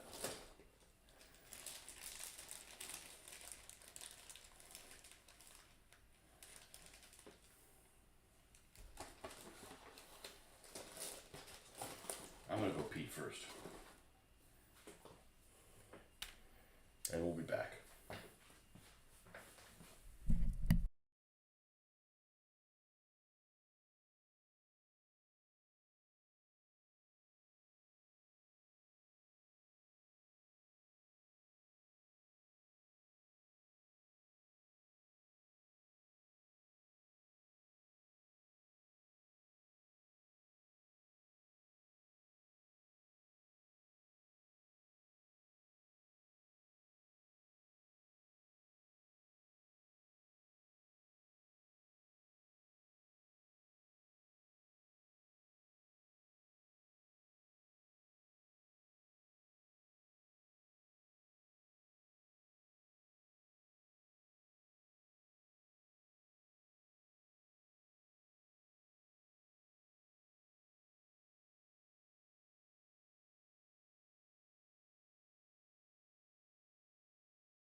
West Coast. That's the Wicker Man coast.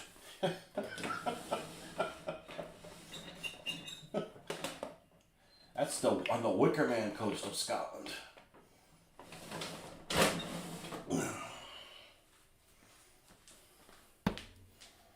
Now, I bought one of these on my own, and then another one was given to me.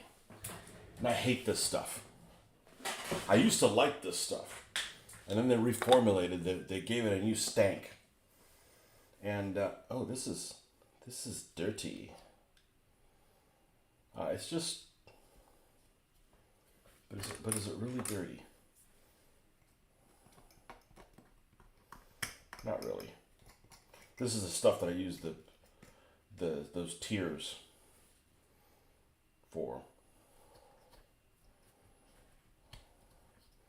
We'll use this one over here. Let's test to make sure that we've got these two testers, liquid cement.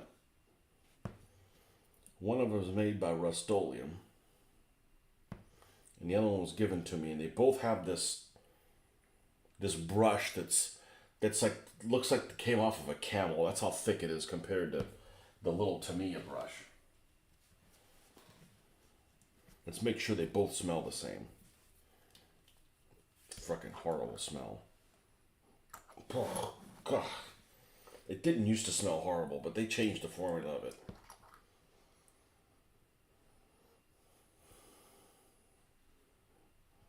No, they don't smell the same.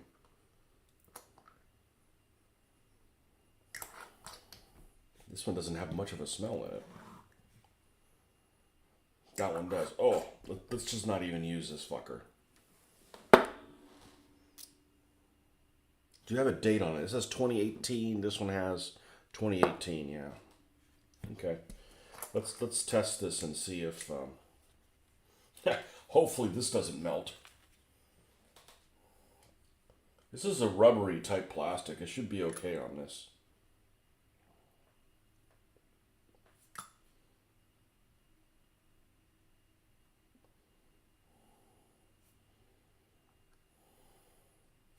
Let's seal this. Whew. All right, let's grab the Airfix. You said thinner, harder is better. Okay. So let's take one of these sprues, and you want to. I heard you want to use really small pieces, so.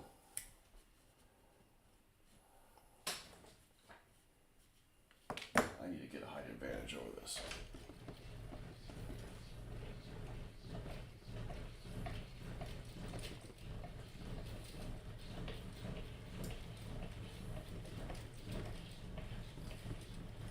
I didn't want to get the power version of this. It would cost so much more. I need some kind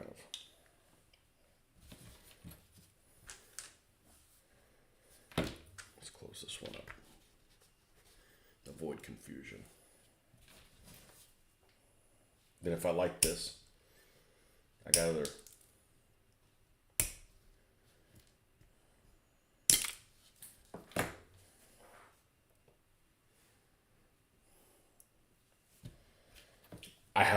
I have a ton of I probably have a dozen, easy. So 13 folks on, is that accurate? No, it's a little delayed.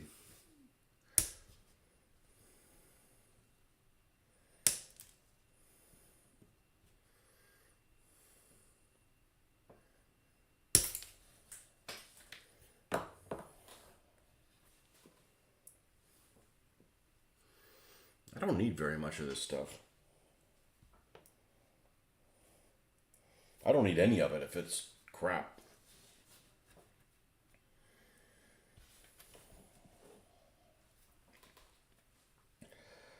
But I don't want this in something that's open-faced, because I don't want to be smelling the fumes, although I don't really smell it at all right now.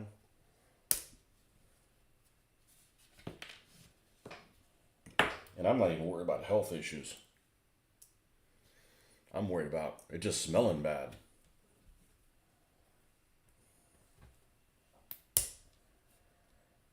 Which I never understand. People like, well, what do you do with sniffing glue? Like, it smells horrible. Why would you sniff glue? I mean, the smell is, I don't care how high you freaking get.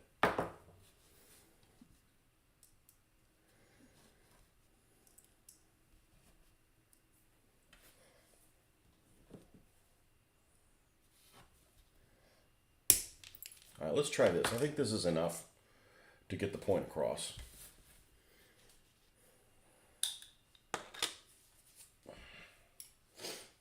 Now, let's bring this back up, so I don't end up fucking up my neck. Not that I have a gentle neck, but when you do something in an uncomfortable position for a long period of time, and here's a couple of small pieces, those can go in there as well. Now, I suspect I'm gonna need, it's gonna all turn into one piece. I literally have no use for this material at all. None. This liquid cement.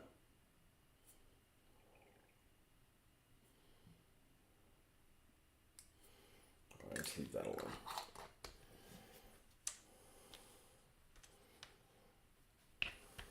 See, now I can seal it and not have to smell those horrible freaking fumes. All right, I'll leave that in the trash. I mean, you only need to use very, very little. So we'll see. We'll see how that works out. Might be something I love doing, and maybe something I never do again. All right, so we got this together. We need to put the halves. Yeah, the original testers thing, I don't know if you guys had it in Europe, but it came in a square container, not too unlike this. It had a shorter bottle. It had a shorter bottle cap that was wider than this, and the container may have been not as tall as this sort of thing. And it had a brush not as nappy as that. That's a nappy ass brush. This is an incredibly precise brush.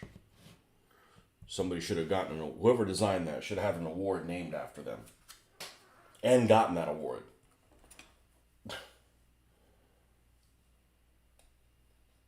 So much that I have another one and I put the California stuff in.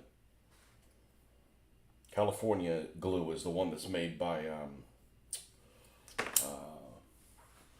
Microscale. That one smells good. Not like, I want to drink it good, but it smells pleasant. The same way that the floor care smells pleasant.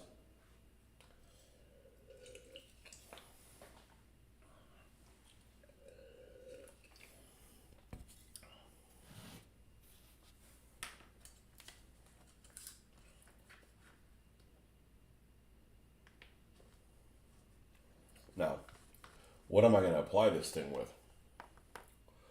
Well,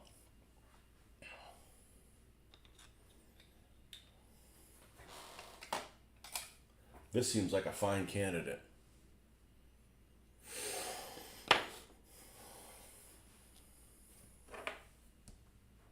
We're going to have a fun day today.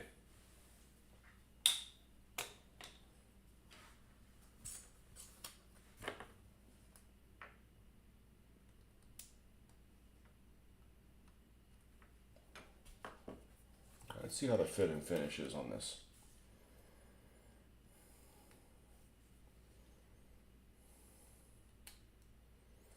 Or if I need to trim something off of it. No, it looks okay.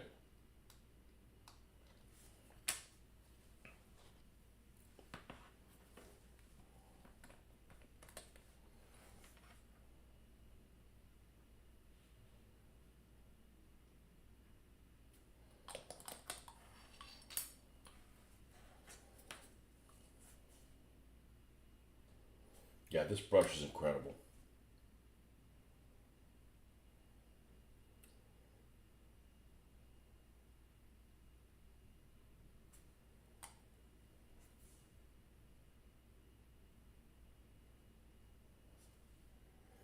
I got 15 minutes to get my order here. I'm going to send them a nasty gram. No, I'm not.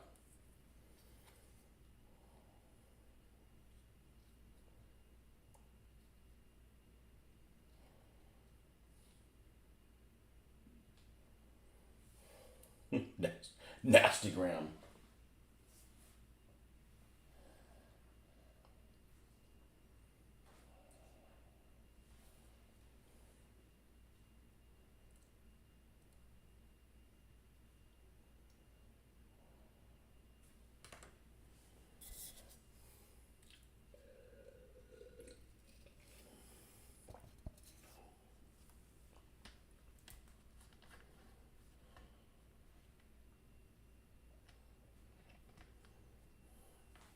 Well, it looks like it didn't melt this. I didn't think it would. Has a lot of rubber properties to it.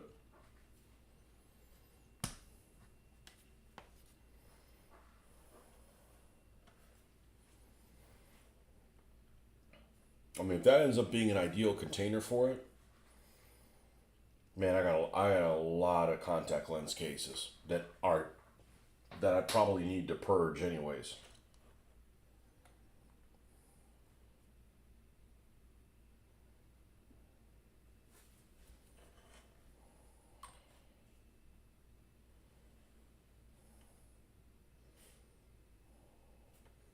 But this doesn't smell like something I want to huff, but it doesn't smell horrible.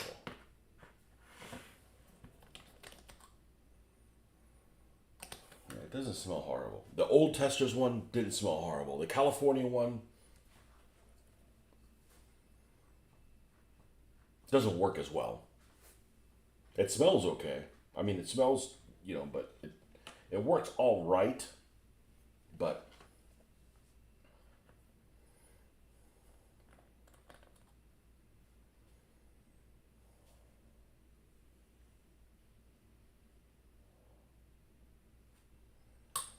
We were watching a show on, I want to say it was on Amazon. We only watched one episode of it. It was kind of unique. It was I don't remember what the hell it's called.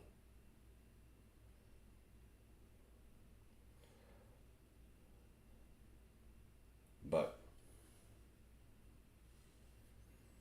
it involved this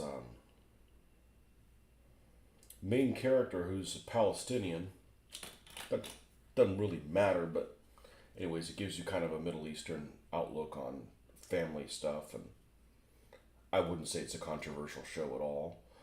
But one of the scenes, the guy gets injured, and his buddy, and he has no insurance, so his buddy wants to go help him. He wants to go to his buddy to help sew him up, and he's like, he doesn't have any anesthetic, so the guy's like, hey, drink some of this stuff, and it was stuff that they had, this stuff called lean. I don't know what the hell it is, but apparently it's whatever they make out of cough syrup, which is like, you know, 10 years ago, I went and I wanted to get Robitussin or whatever, and I had to show my ID and stuff like that. I'm like, what the hell? Oh, because people make drug. Why would you make drugs out of cough syrup? Like, it tastes horrible. But do you not have tequila where you come from?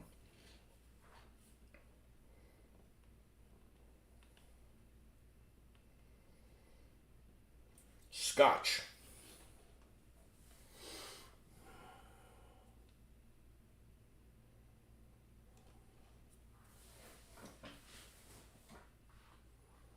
I like the patience and the calming nature that you have to do with this kind of thing.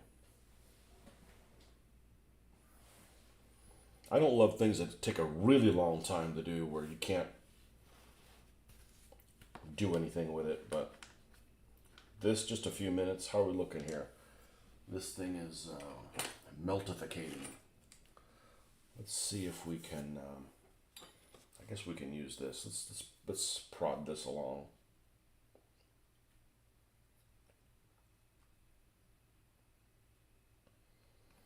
I'm not going to add any more plastic there.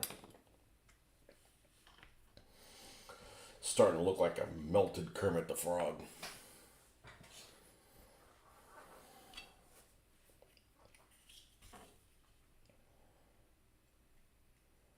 And if this material works well, what I'm probably going to do is I'm going to take a different container, put some of the California stuff in there, and see how the California stuff works making this.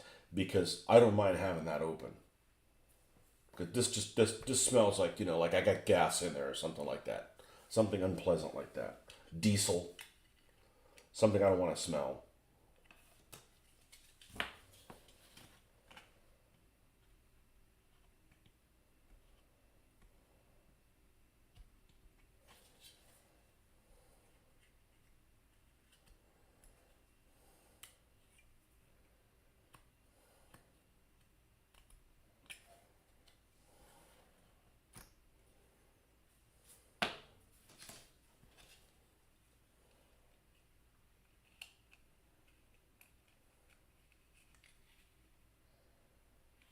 Okay, this is going to push this out because this, especially this side, it's not completely even.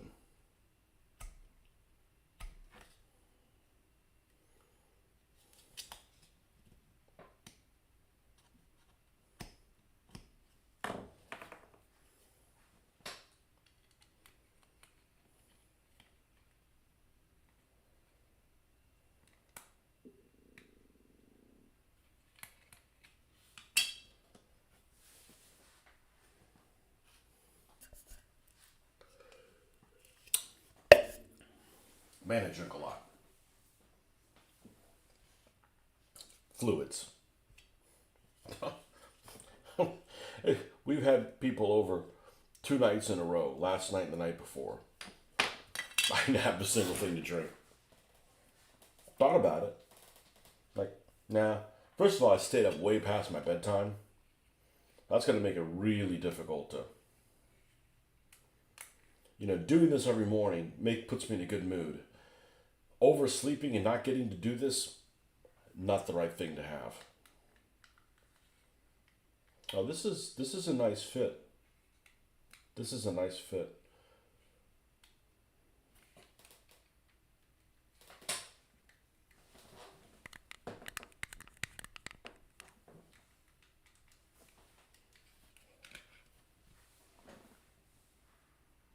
Mr. Justin, welcome.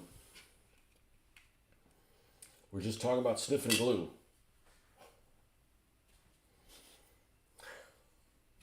Never heard of that. Never. You need to keep all your brain cells, man. Like I don't walk around wondering, man. It's like this is like, is this hazardous for my health?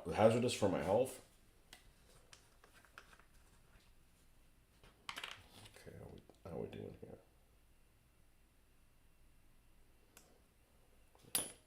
God, that smells bad. Oh. Mm. And if you get extra plastic on this thing, you know how you get this stuff off, right? Just burn it off.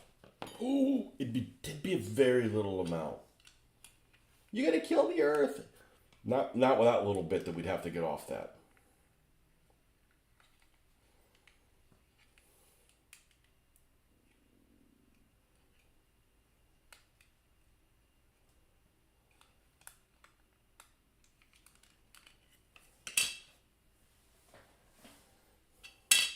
The hollow ass brittle sound. Okay, we're done as far as we can with that. Can't put the back plate on it because we've got to make sure that this copy comes out okay. Pop a window. You can't do that in Florida, man. Now it doesn't smell that strong. Jeez, it doesn't smell strong at all. That's why we put it in the contact lens case. And you know, different smells are different. Like the California stuff actually smells decent. This has a smell, but it's not bad. This has a less unpleasant smell than the old testers. But this new testers, this Rust-Oleum poison, I just figured, hey, maybe it's a use to. I got 2 containers of that stuff. What the hell am I going to use it for? Other than to give to somebody I don't like. Hey, I don't like you. Here, take this stuff. All right, let's clean up the turret on this cute little guy.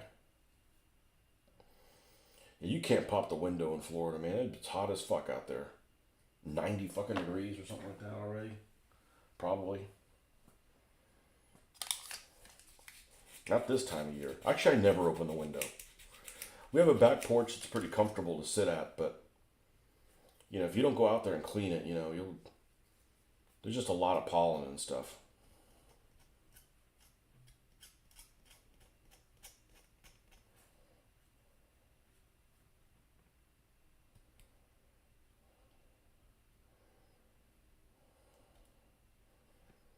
Lose all the AC and shit. How come you can't pop a window in Florida? So if you pop a window in Florida, assuming you have a screen to keep the bugs from coming in, Florida stinks. You go outside and let me give you an example. There's been times that, and I don't know what it is. I think it's the humidity. I think it's the humidity and the pollen. But there's times that have been under 40 degrees. So like really cool weather, right? And I'm like, hey, let me go take the garbage out. So I'm gonna go take the garbage out for garbage day. And it's just, I don't know, 100 feet? Maybe 100 feet there, 100 feet back. Maybe 75 feet there, 75 feet back. You're walking less than 200 feet outside in 40-degree weather. You come back and you smell like a shrimp salad that's been let out to roast all day long. And the smell will go away, but it like gets on your skin, on your clothes and everything. It just fucking stinks. So I don't ever open the fucking windows. Now, if I'm outside like last weekend, we were kayaking. I'm fine, you know, right? But I don't I don't want to be outside and then come back inside. Like if you're dirty, you're dirty. But I don't want to be stinking. And it's got nothing to do with deodorant. That's a different issue. I don't have deodorant issues. You just put on freaking deodorant and it works. You know? 45 degrees in Michigan, have one window open. Yeah, and what's the temperature out there? It's probably 86 already. You know, we got the house at 72. AccuWeather. What do we got here? Oh, it's a cool morning. 64 degrees, real feel 71. You got to go with a real feel because that accounts for the. But like today, it's probably going to get into the 90s.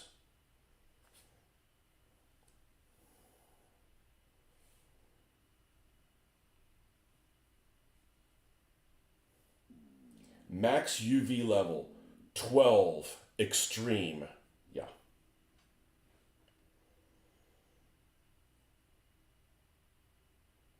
No. And this house is insulated really well, so I don't want to undo all the 72-degree.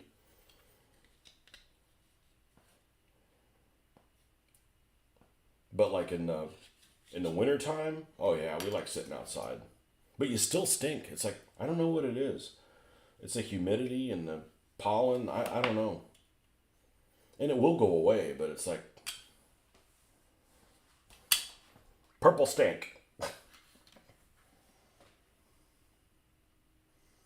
Ever thought about moving further north? Nah, you guys have too many fucking rules and taxes and shit like that. I don't want to live anywhere hotter. Let's put it that way. No, too many Yankees up there. Now, one place I actually liked, and again, every state is different. Like where you live isn't Detroit, you know. I don't live in Miami or Jacksonville or some place where I'm getting shot at, you know. Tennessee, Tennessee's pretty nice, but there's some parts in Tennessee I wouldn't want to live in, But it's way too landlocked for me. No, it's too late, man. It's too late to do that kind of shit. And I'm like, I only got a decade and a half to put up with this, and then maybe go somewhere else. But this idea of see, being outdoors is a big deal for you. It isn't for me. So, like, I wouldn't want to live somewhere where you can't have a good internet connection. Because that's like pretty important. One thing that isn't important to me anymore is having local people to play games with. Sorry, Mitch. It's just not that important. You know? Um, that part isn't an issue for me.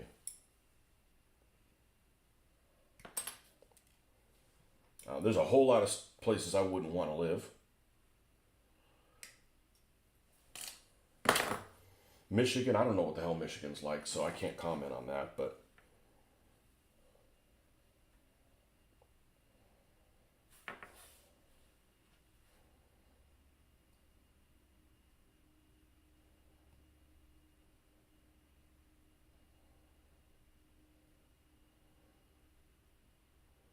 I don't think I'd want to live somewhere where it snows.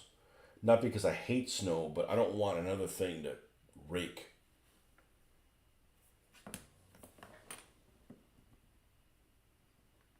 Yeah, Detroit's got to be horrible, man. Just like it's got to be horrible to live in Miami or somewhere where there's just so many people. They're all in your way to get to another place, and they're dickheads, and then you turn into a dickhead, and it's there every day. It's like you're just fighting people all the time.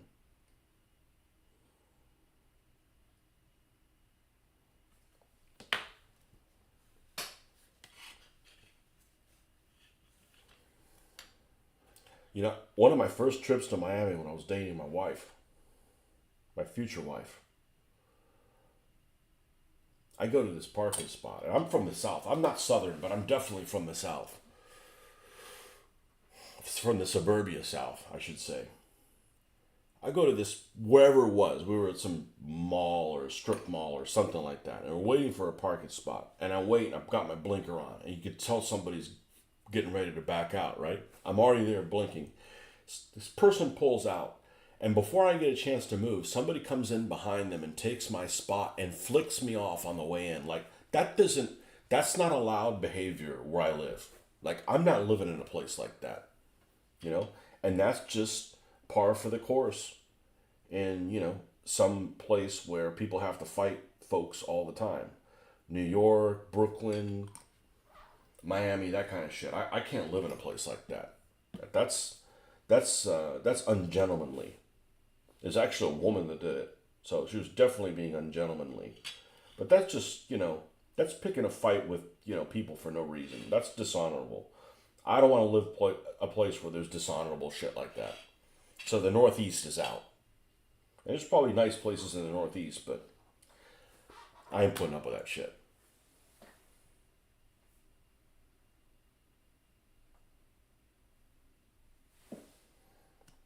See, I would say I live in a rural place now, but I live 15 minutes from where I used to live. And I live where I work. So, I come home for lunch every day. So, but now, if I didn't live close to the other town, I wouldn't want to live here. And the cool thing is my wife and I are on the same page. It's not like I want to live in the sticks and she wants to live in New York. That would be a problem. Or like I want to keep the house at 68 degrees and she likes it at 82. Like I couldn't live with somebody like that. Like I couldn't live in the conditions that Mitch lives in. Like his house is fucking hot all the time. Like I'm killing somebody. I'm going to jail or something like that. I'm gonna commit a crime just so I can have better air conditioning. Like I'm not gonna suffer just for the sake of fucking suffering.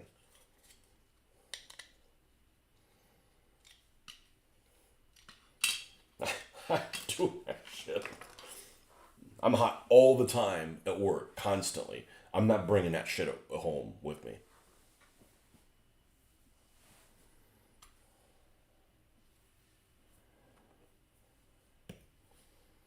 I don't mind being hot, but okay, then I'm gonna be at the fucking beach. Like I don't complain about being hot when I'm at the beach. You're at the fucking beach. Like no worries, mate.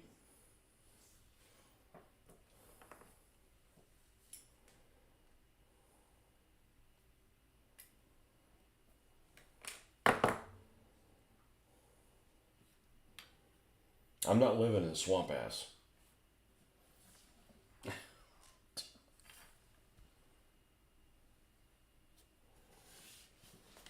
Let's see how this concoction's looking.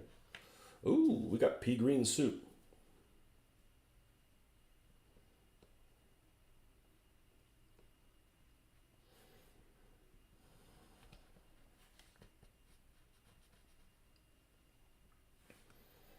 All right, we got some possibilities here. Good lord. That's horrible.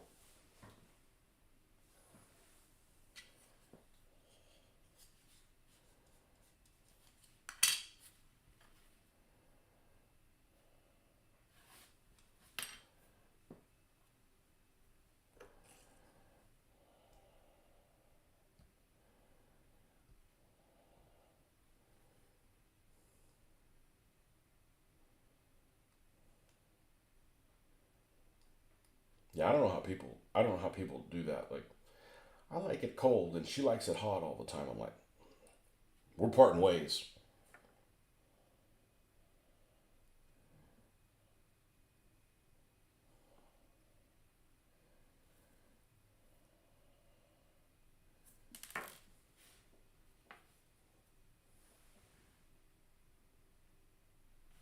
I don't know why you guys make such a big deal out of gators. We went kayaking last weekend. We saw gators on the side of the river, and so what? They're little. It's not like you're the only person out there. They're really not interested in you. They're not gross creatures, right? I mean, I don't want to be attacked by a gator, but I don't want to be attacked by another human either.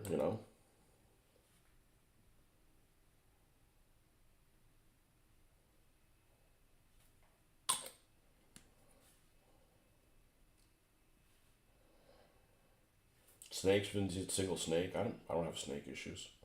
Snakes are cool. I don't want to be swimming in them, but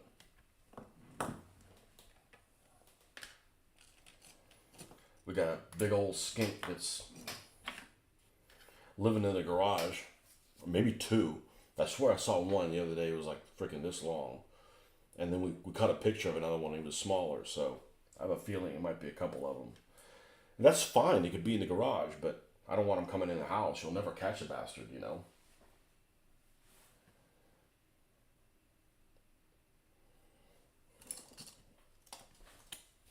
Swamps I don't have a use for.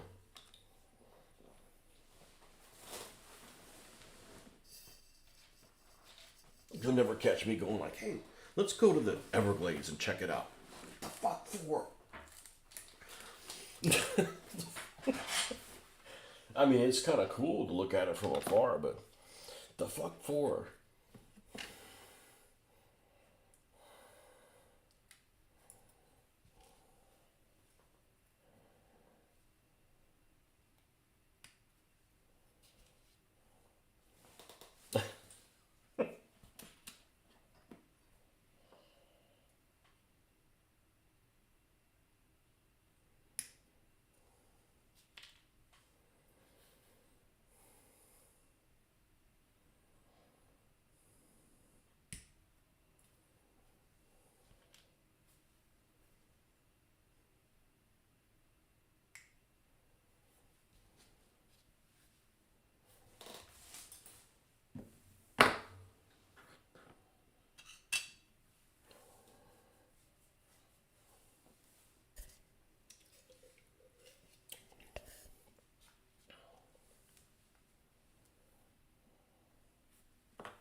I know people that are from up north.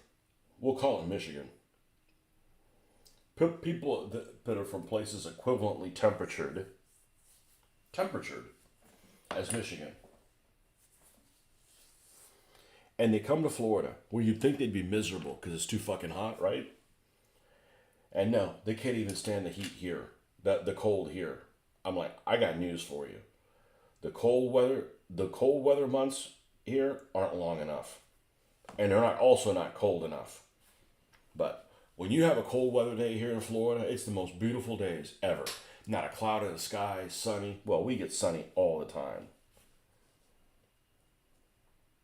I can't live somewhere dreary. I'd eat too much ice cream. That's what I want. If it's rainy and dreary, ice cream, please.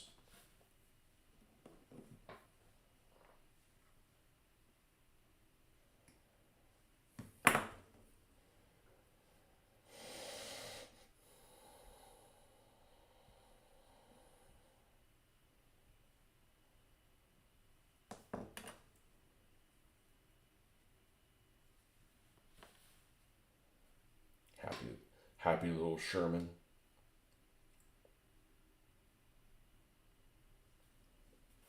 You ever thought about getting one of those jobs at one of the car plants? I hear they pay well.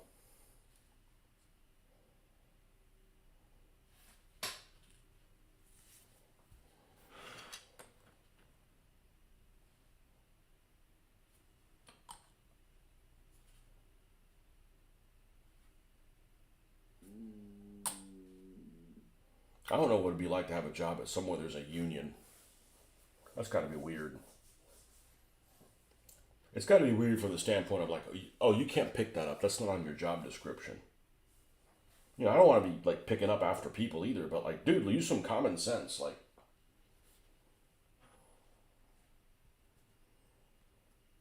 oh, I gotta talk to my union representative. The fuck is that?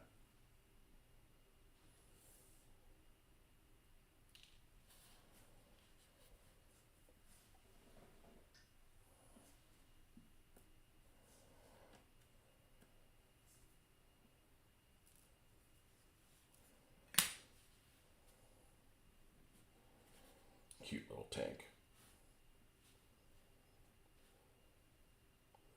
And I used to be in the camp of I thought Shermans were ugly. I really was. And I realized, no, they're actually dreadfully cute. Or they can be. General Motors, that'd be sweet, but I'm 2 to 3 hours away from Detroit. Um, I don't know that I'd want to work at a place where you have to do. Whoop.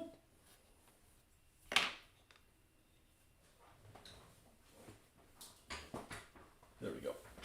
Where you have to do things a certain way. And I'm not saying that. Let me rephrase that. I don't know that I want to work at a place where you have to do everything a certain way. There's some things you have to do a certain way, right? Like, how come I want to build it first, then put the glue on? Like, no, there's some things you have to put, like, I want to paint it first and then put it together. No, like, there's some things that need to be done in a certain order, but I'm talking about everything. Where you're just basically a robot. Like, okay, you could get somebody who's like empty headed to do that. I don't want to do that kind of stuff. And that is one thing I will give my job is it's not that kind of a job.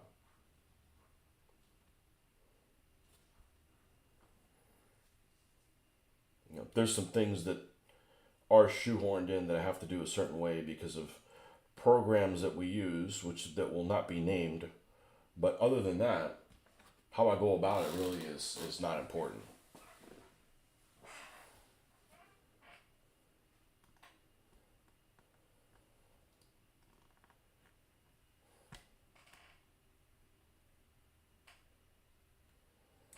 And I'm not saying, unions didn't have a purpose, right? Because they did. Because, you don't want workers to be abused and stuff like that. But, you can start taking things too far. Now you got some other corporate type hack you got to deal with in your union representative. Now you got a politician in the workplace. Like, fuck that. I don't want to deal with that shit.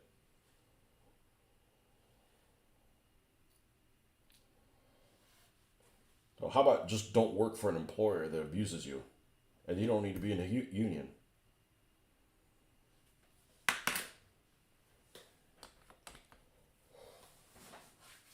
South end of Port Huron has tons of car facility plants.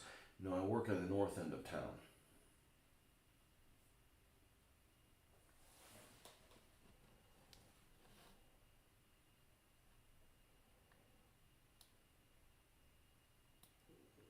If you work for GM, do you have to drive a GM car, or they give you hell if you're like driving a Toyota?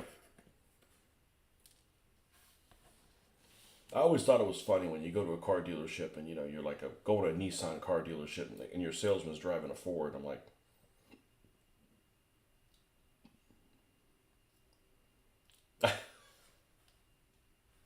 I know there's one guy pretty well. He used to game with us and he used to work for Ford. He's pretty close to my age and had been at work.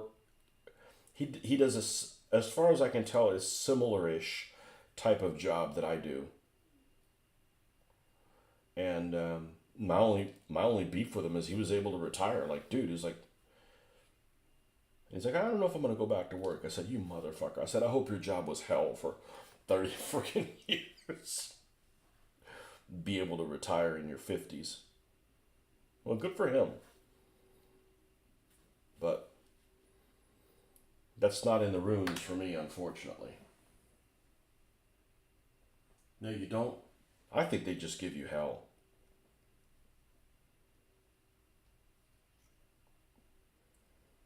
But maybe it's just a job for them. Like, I wouldn't want to sell a product I didn't believe in. Like, man, I got to work for Ford Motor Company and there's no way I'd drive one of their cars kind of thing. It's like, that's got to be rough. I'd have a hard time with that. All right, I got to go pee pee. And I'm going to get a tea refill. I'll be right back.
making coffee.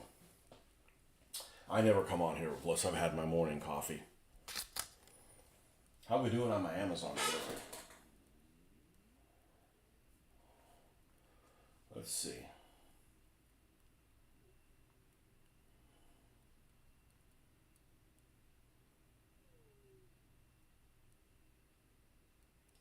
Arrived today, 4 a.m. to 8 a.m. Oh, you're fucking late.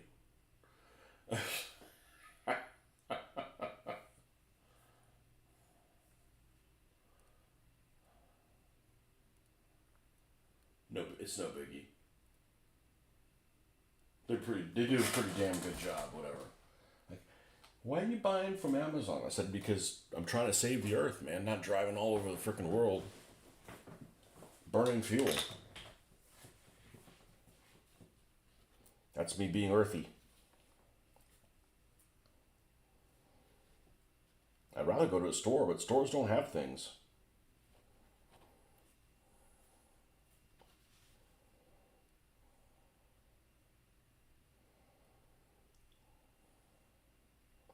Okay, let's scooch that there.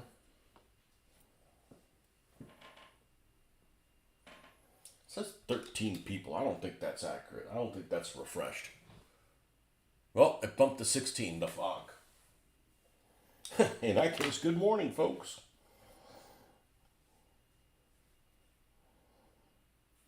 I like to fit this thing. I actually don't mind doing this right now. There's no glue on here. This is just kind of a cool process. Just enjoying the tweezers. Tweezing away.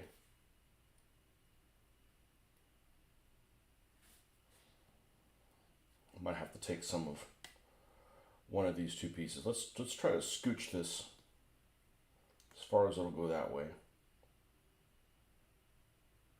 We didn't have to take any off the other side.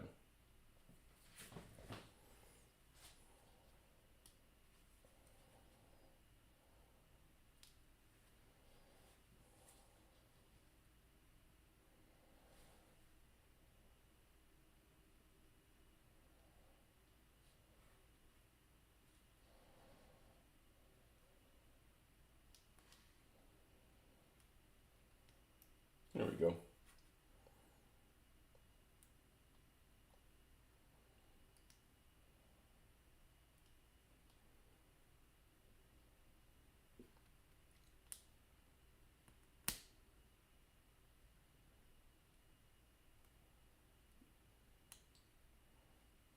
Perfect.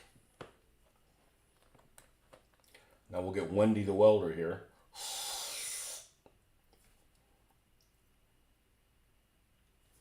Work her magic.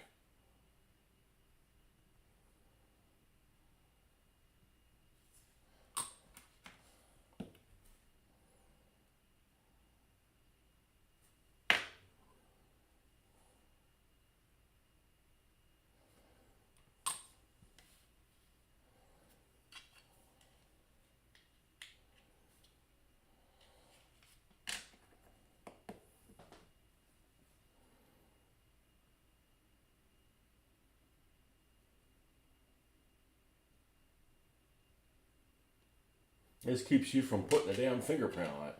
That, your finger's too damn big.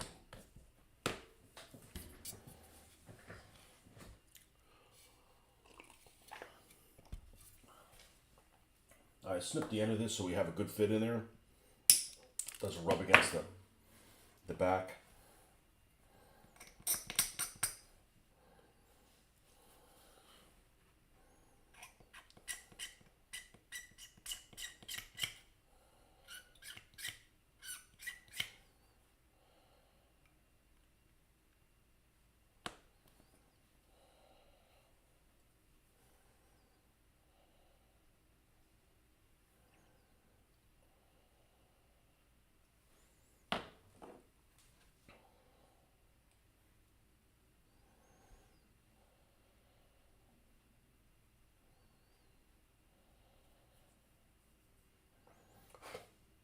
Perfect.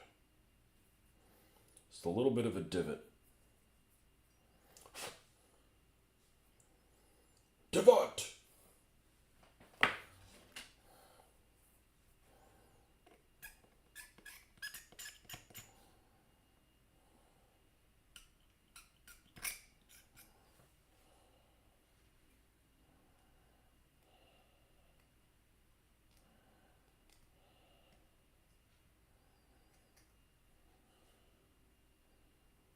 So I was reading an account in that book on the landings at Sicily that the German panzers counterattacked, and they got all the way back to they were like attacking things with tanks that were on the beach landing. And one of the things they put a stop to is they brought these artillery units that landed with 155, so there's King Kongs over open sights firing at them.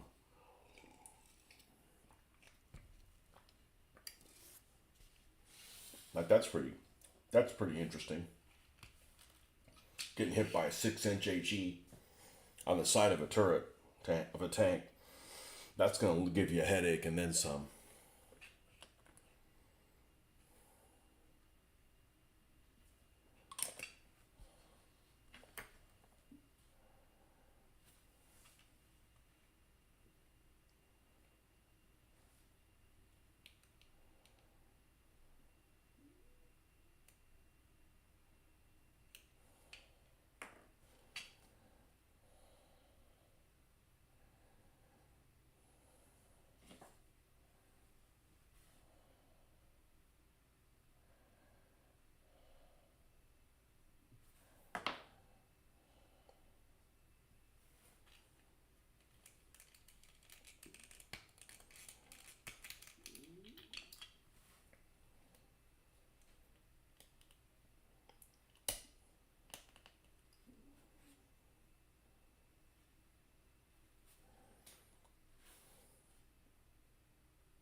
That's it. Other than putting the tracks on, which we can't do until we do the back plate. We can't do the back plate until we can make sure that this mold comes out okay. So those two Shermans are done.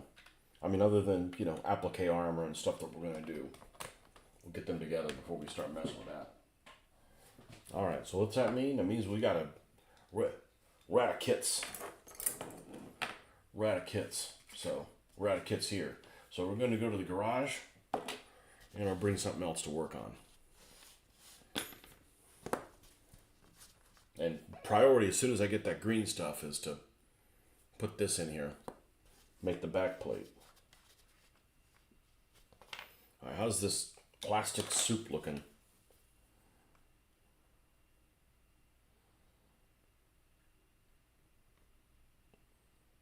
Okay, this probably has some use with it. We'll mess with that when we get back here. I'm going to pick up a little toothpick along the way. And we'll use that to apply it. What do we got here? Don't need that. Okay. All right, be right back in a jiffy, folks.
Okay. That's a couple things that we need to do here. Now, I need to be really careful because some of this shit might be really toxic. So this is a new box that is not toxic. And I have a Schwimmwagen here, but I can't bring the instructions in with me. And I don't think that actually came with instructions. So it's actually, this is the Fujimi set. So I'm going to look up what the instructions are on the Schwimmwagen and the motorcycle that comes with that. And put this little guy together. Then we'll have a couple of Schwimmwagens to put together. Just infantry. Kind of dorky looking.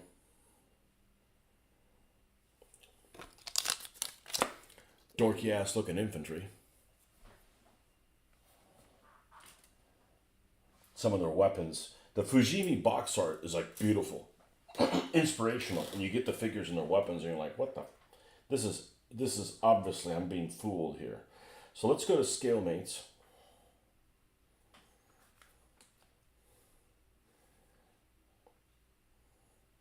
Which I could probably do this without the instructions, but let's just do a Scalemates 1/76 Fujimi Schwimmwagen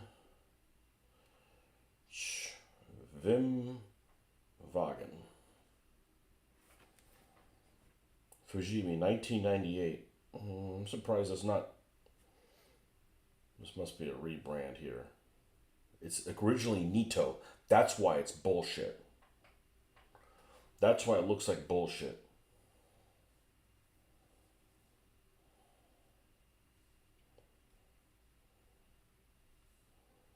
Boy, this is a bad scan. Let's see.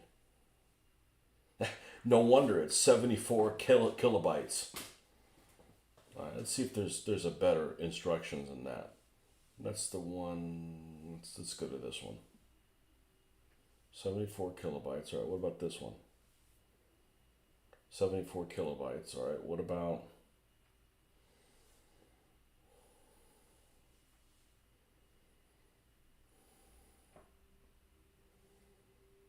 Here's Nito from 1974. 74 kilobytes. All right. Well, I'm going to go ahead and we'll have that up then.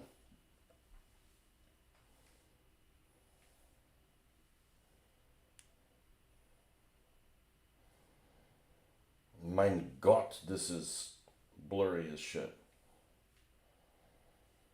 It has some similar parts to the Kasagawa one.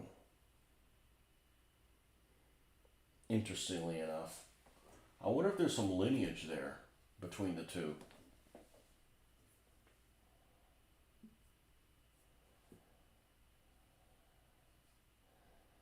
Let's bring this back. It doesn't come with the information though. It doesn't, I don't have the instructions with that one. But I didn't want to bring the box or anything. There's obviously some bad dust in there. And I'm not a, what do you call those people? People that are allergic to shit.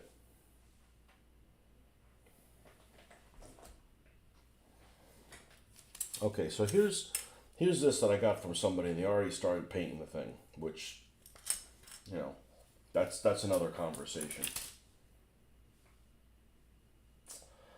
This driver looks really good. I mean, the driver looks... It's a good looking driver. Let's take a picture of this guy. And you know what? This is hard plastic, so you don't have to worry. I don't have to worry about the paint coming off of them.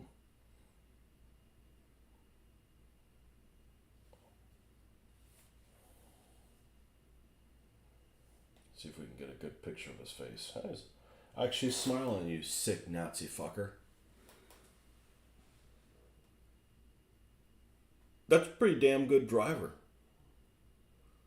I've painted a lot worse figures than that.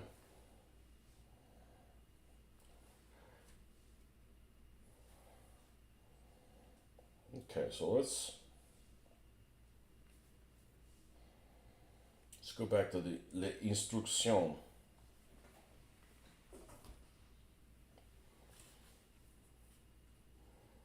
Okay. Let's put this aside. We're going to work on these colors here. And we got some other stuff down here too. We got the 25 pounder model from Airfix, and we got another Matador with a 5.5 inch gun, and Hasegawa half track, which I got to be careful because this box is toxic probably. All right. And we're probably going to need super glue for this, thanks to somebody deciding to put pre-painting this thing. All right, I'm going to build the bottom of it first. Yeah, that makes sense to me. So we got to put these rods, which I believe is piece 8, although you can't read what it is.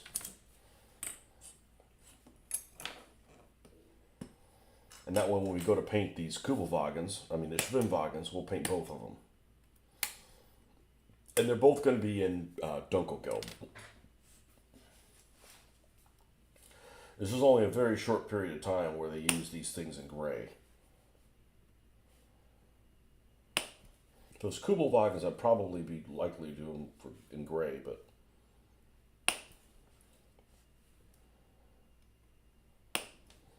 now let's see how this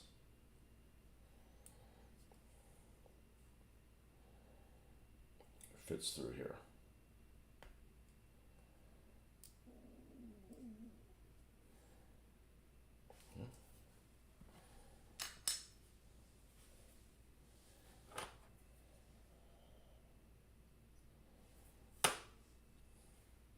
It's one of these things that I basically got for free.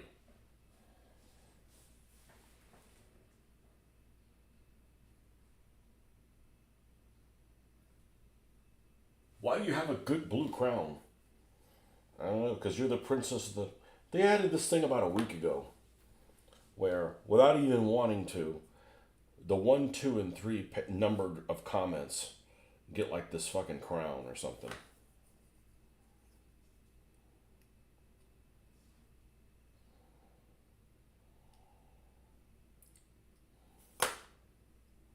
Like, ooh, that way you can get respect. Who cares? Okay. Crowning around. All right, let's put the 4 wheels on here. One of them is different.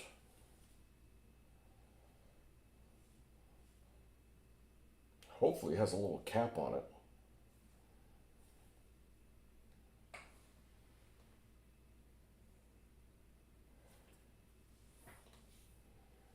Maybe not. The spare that goes on the hood.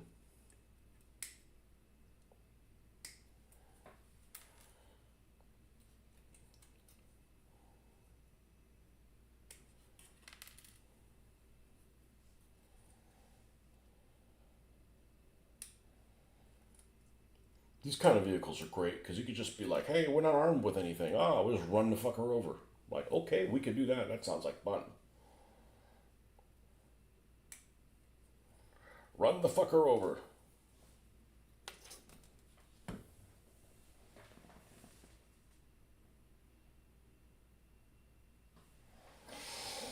Yeah, so like the first day that crown thing started, it was like Monday or Tuesday. I get bombarded with all kinds of anime fan type. I guess they're little kids, whatever. Everybody behave. That's fine. I don't mind babysitting your children on here. Just make sure you raised them right, and it's not an issue, right? I don't care that people are underage on here. You're not going to be a father figure for them. I guess I'll have to do. You could do a lot worse than me. But as long as you behave, I don't care. Maybe some kid will be on here and they'll learn some patience.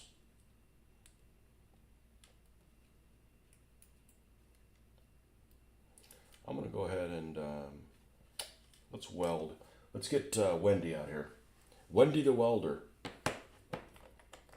Let's get her happy ass out here.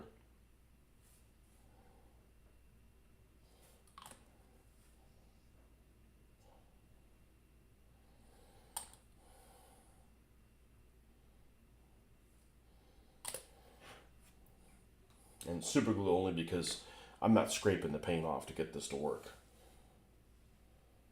Like, that's a task too far. Okay.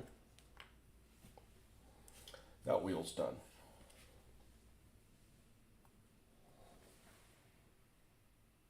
Free beer for all my crown, should say. Yeah, but do you want free beer if it's any beer? I mean, some of you guys, I know some of you guys are simpletons. I'm not saying you are, but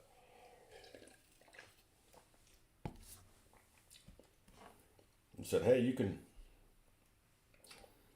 have all of them.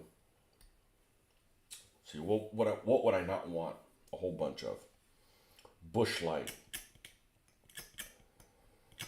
If you could drink all the Busch Light you want, would you really have that much of it? Like, I don't want that. Keystone Light. I remember when that came out. Bud Dry, Bud Ice. What was the other thing that they? Ice House. They still even make Ice House? I remember Ice House came out. All those ice beers in the early 90s.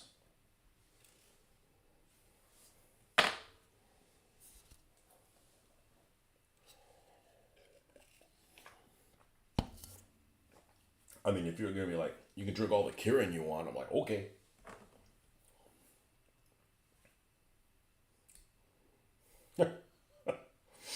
Yep.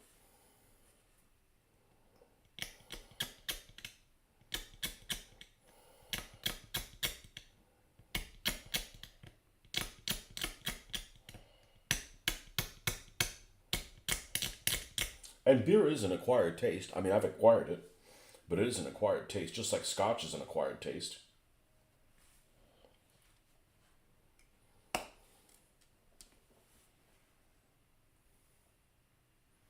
Well, I've been sober for 4 months, so it does matter. See, I would consider being sober like not being drunk. Like, you can have a beer and you still wouldn't break the sober rules, as far as I'm concerned. Are you talking about being a teetotaler or however the hell you say that? Yeah, I don't want to be one of them. That'll get you kicked out of Europe. That's the shit that gets you kicked out of Europe. Like, you're no fun at parties. Go get on this Mayflower ship and get the fuck out of here.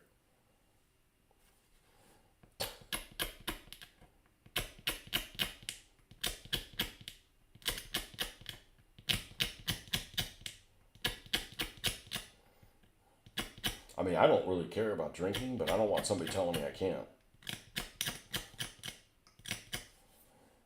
It's not a big part of my life.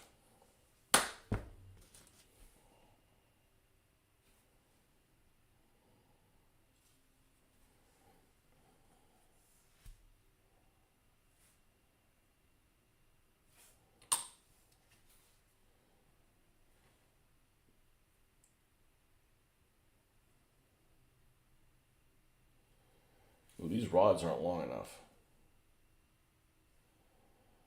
They're right up against the side of this thing.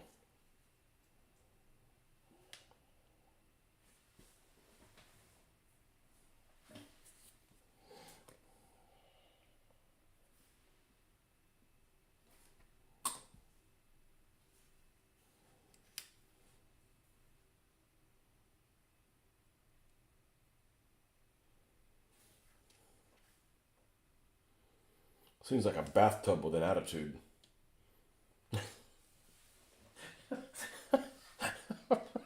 An angry bathtub.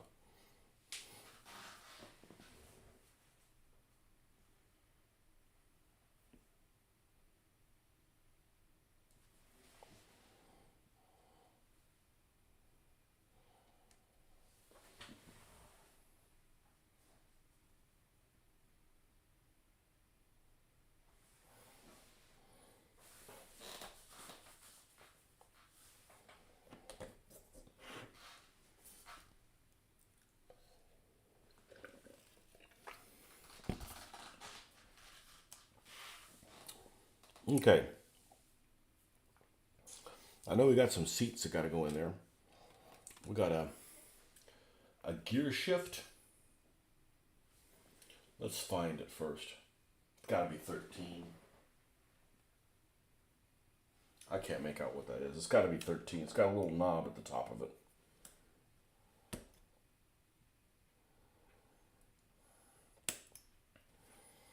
That one's going to need to be super glued in because they painted it.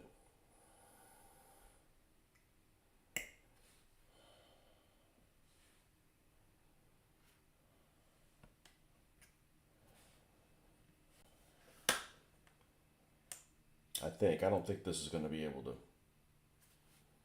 No, maybe we can. Maybe we'll get rid of the paint or something.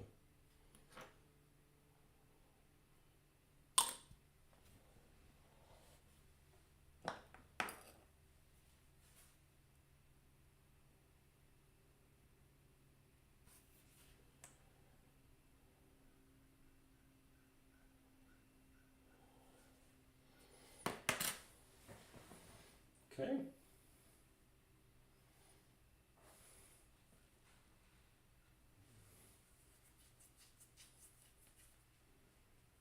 Let me do a search on the internet and see if there's a better instructor somewhere else. Let's do 176 Fujimi Schwimmwagen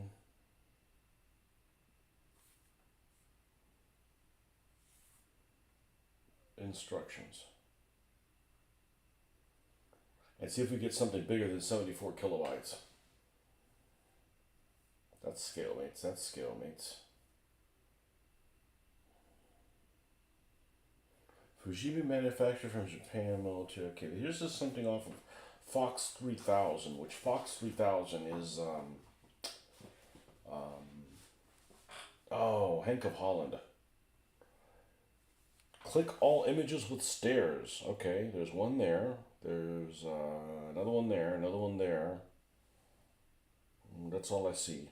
Verify. You're not gonna like that good answer. Oh.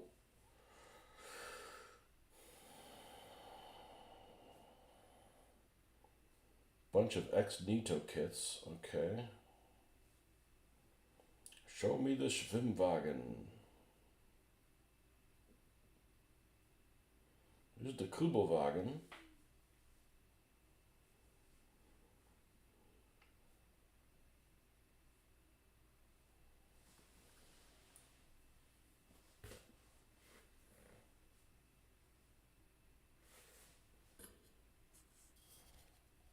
Okay, here's a Schwimmwagen kit.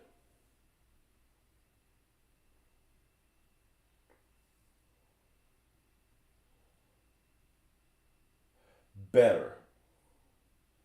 It's better. It's not great, but it's better. Let's do this. It's definitely better.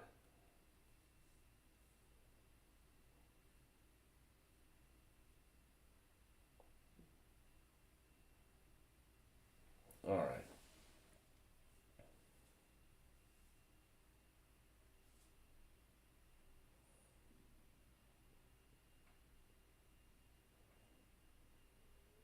There's 30 and 31, which are the two seats. I don't know if they're still stuck on the thing.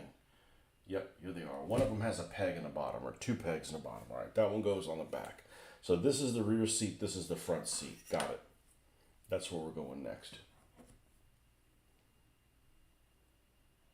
Uh-oh. I see a Jeffrey face. Let's see what we got here. How many Schwimmwagen? Yeah, you're wondering, how many more do I have? This is the only one that I have. This one just kind of half built.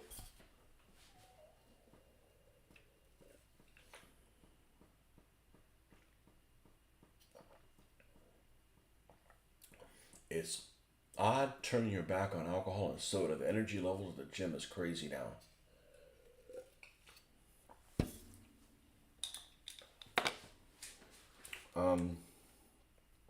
I haven't been drinking a lot of Coke lately. I've been drinking the Crystal Light stuff. I know, it's full of fucking chemicals too. Well, so's everything. I drink a lot of water at work, unflavored water at work, but that's because there isn't anything else.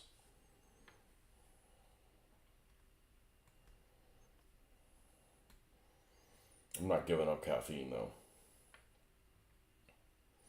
Alcohol, I basically don't drink alcohol. I mean, I do, but I don't.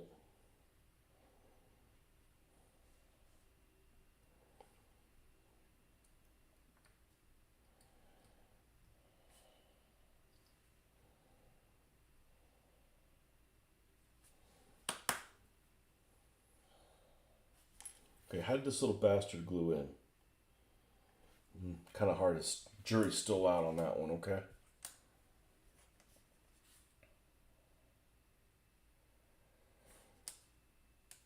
Yeah, and I got two Kubelwagens. I got one that's in the Airfix one is. I don't think the Airfix one is a bad model at all. Mine is just kaput. So I probably would buy one if I see someone for if I see one for less for $5 or less. I'd probably buy it. Airfix reconnaissance set.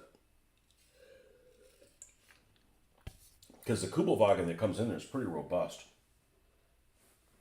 Mine's just been through hell. And I never finished building it.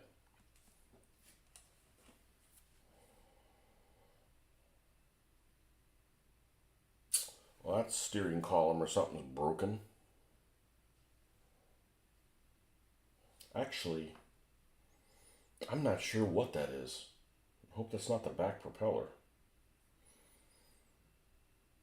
Where was the other seat? There's one here. Oh, I only took one off. Okay. Well, it's pretty obvious which one's which because this one has the two pegs in the bottom, and the other one does not. And we got a motorcycle here too.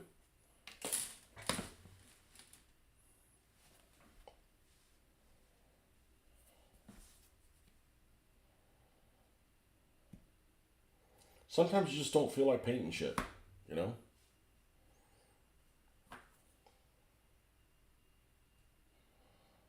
It's not like I don't feel like painting shit ever again. I just don't feel like painting shit today. I'm making my stomach is making its own mating call.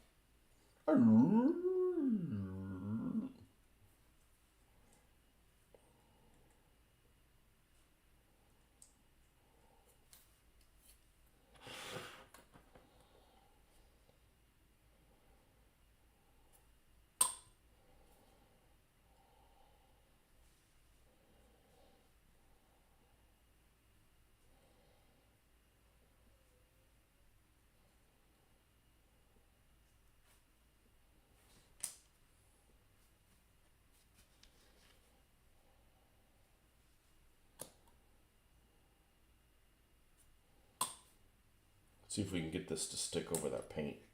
That paint's... I know it's not enamel paint.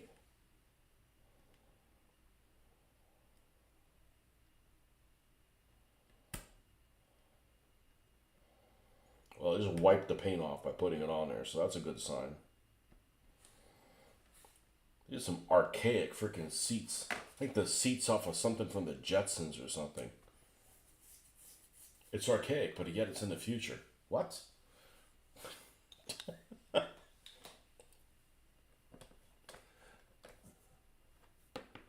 think Bolt Action makes a cool trim. I haven't seen them. They make some cool stuff. I don't want to play their game, and I don't want to play their scale. I would play their scale before I'd play their game. I don't have a problem playing something with 28mm stuff. I'm just not going to build anything for that.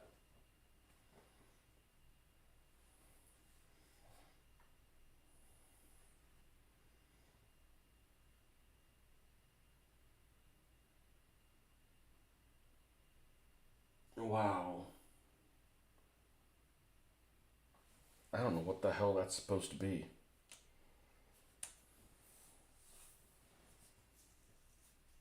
Now, I know we have to put this tire here on the front. So let's just get that over with.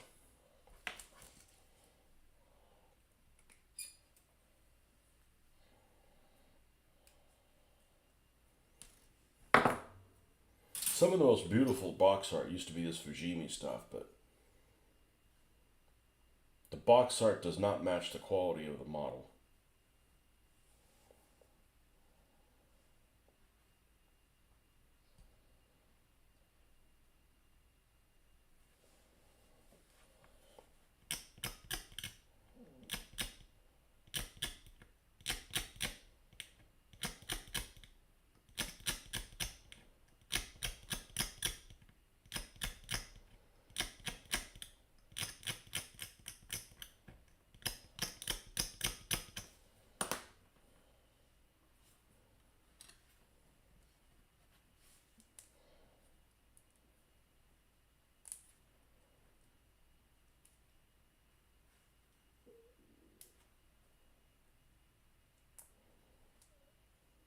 Surprised it doesn't have a center hub of something.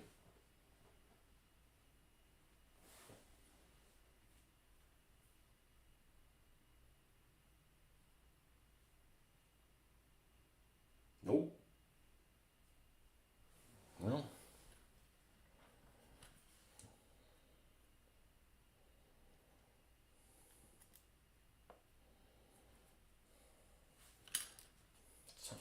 something doesn't seem right there. I mean, it's the only one.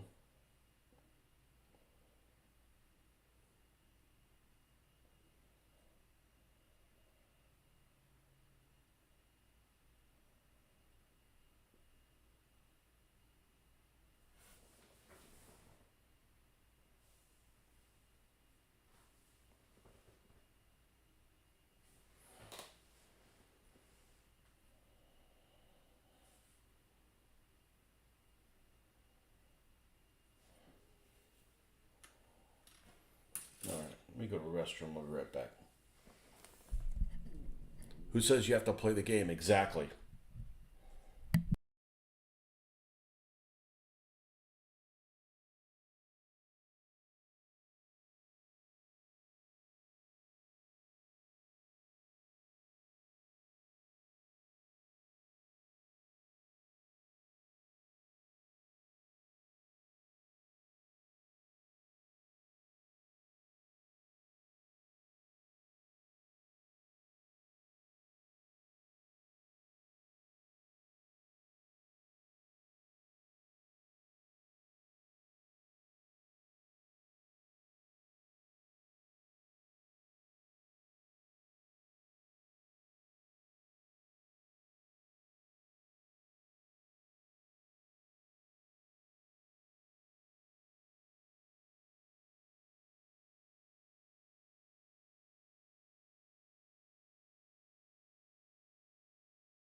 Okay.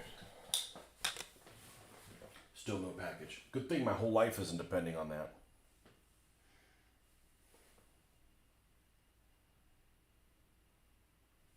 All right, so we got this tire that needs to be on the front, and it doesn't attach securely in any way.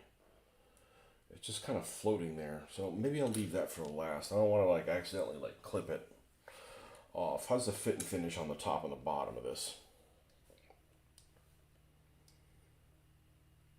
Okay, it looks good.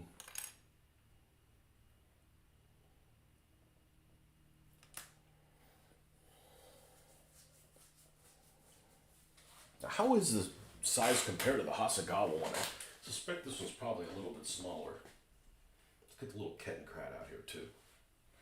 I'd probably paint all these things at once. Although the motorcycle's going to be gray. Kettenkrad's going to be... I like the Kettenkrad. It was a nice, solid little thing. Oh yeah, it's definitely smaller.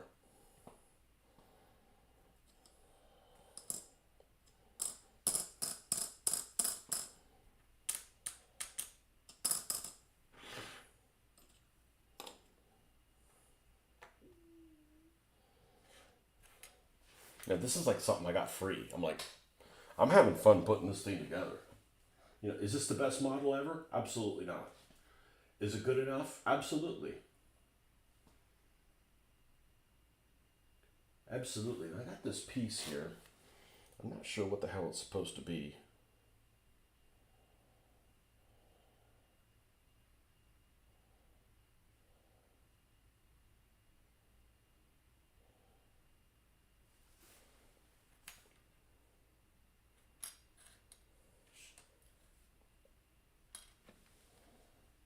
But the fact that this thing is equipped with an MG34, I mean, that's pretty deadly. Anything. This having a machine gun of any kind doesn't have to be a German one. I can't hold this sideways, can I? Oh, I can. Huh. All right. That'll work. What's this little time thing up here? Weekly use report. Mind your own business.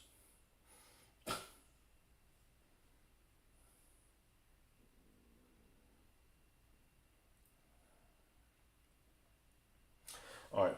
Muffler's going to go back here. And there's this center support beam that goes there, okay, which that one we know tends to crack. And then we have these two little pieces that are going to glue there, and the MG34. Okay, so let's put these two little pieces that glue on there. That looks like it looks like 18 and 19. Let's see if that's even. No, it's actually 19 and 19. Okay. All right, so let's put those two pieces in there. We need those installed before we do anything else.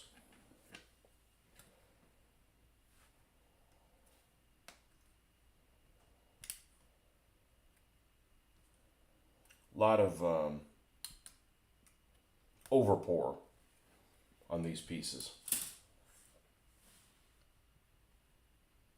A lot of overpour on the mold.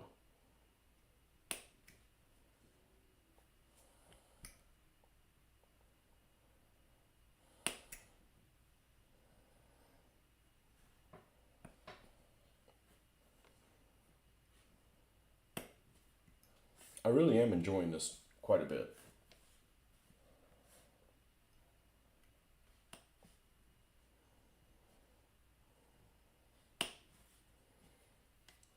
All right, now one's going to go on one side, one's going to go on the other. Let's go ahead and apply this on here and get that paint to wipe off or whatever it's going to do.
So that doesn't fit in there.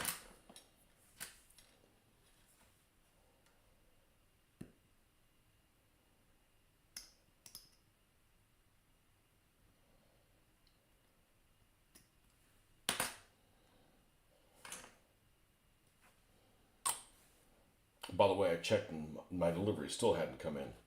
It's a good thing I didn't have plans at freaking 8 o'clock with it.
windscreen, which is probably really brittle.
Okay. Oh, I never did put the... Oh, because the other windscreen is all plastic. Got it. Yeah, it's going to be down as well.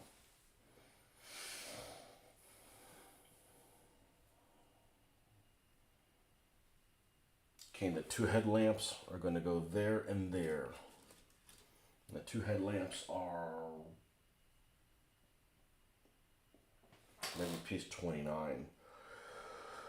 Should be what to look like headlamps. Piece 20.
Man, this is some fine detail stuff.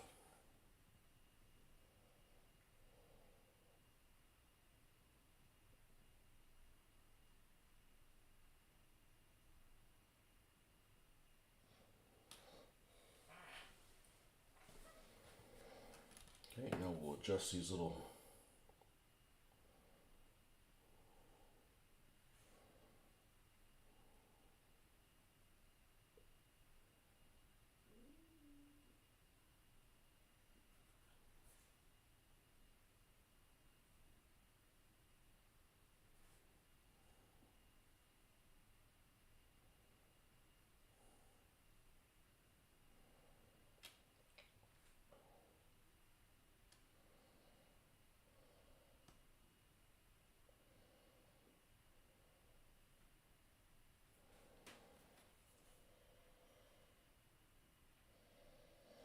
Okay.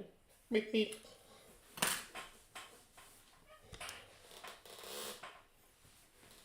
You just bought 2 Fujimi house and lookout tower sets for the 37mm gun, towed by a Kubel. I don't know. It's you got any kind of terrain that's questionable. Kubelwagen's got like what 30 horsepower or something like that. It's something really, really, really weak. Really, really weak.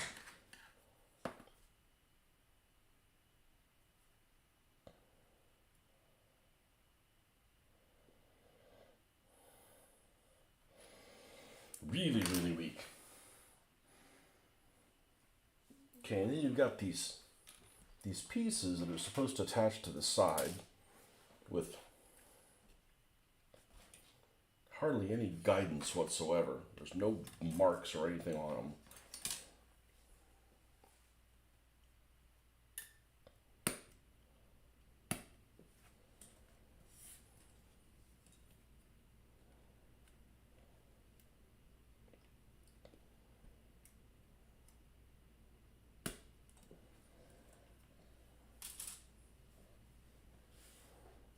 It's time for me to make another cafe. Let's get that going. Yeah, I like that I'm working on this shit that nobody gave a fuck about. Like this little model sitting there going, nobody's ever gonna be build me. Ah, fuck you. We're gonna not only are we gonna build you, you're gonna look fucking great. Be right back.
Yeah, so this thing, it's not done, but man, it looks sweet. It looks really sweet. This needs to be in some kind of ambush scenario. It's driving from point A to point B, and they get ambushed by les partisans or something, you know.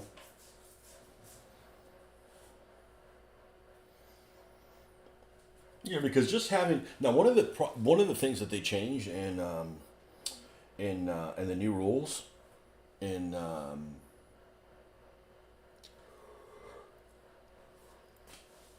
Face of Battle is now there's only 5 vehicle impulse per turn. So that's interesting. I think that actually is a welcome change. I think 10 impulses is a well, it could really cut down on the number of freaking things that happen, but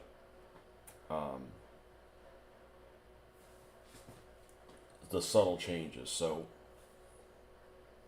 the only thing I'm really against in the second edition is I don't want everybody's bolt action rifles to be the same.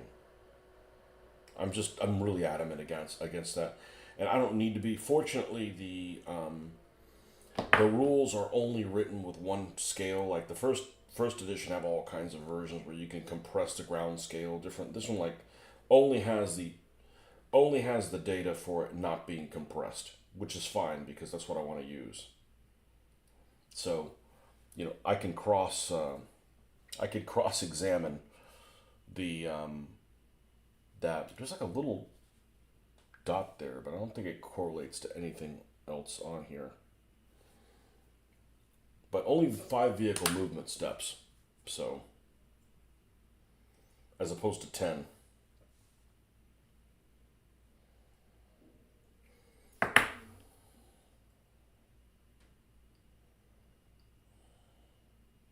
Oh shit, I bet.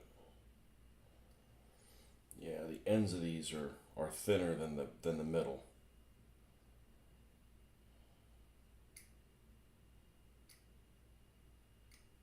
Okay, let's go grab the coffee, which should be made now. Smell it.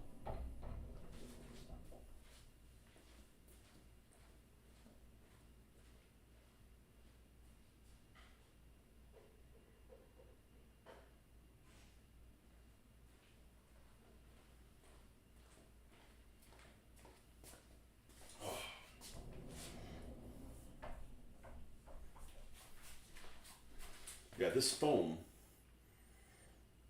already comes on there. That's not fancy. That's, well, it is an espresso, but it doesn't have any cream or sweetener or anything on it. What's the Fujimi house look like?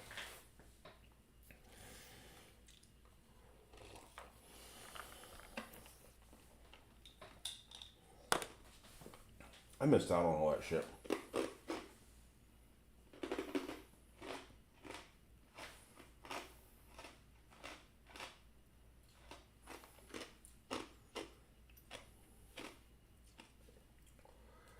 This is going to attach something like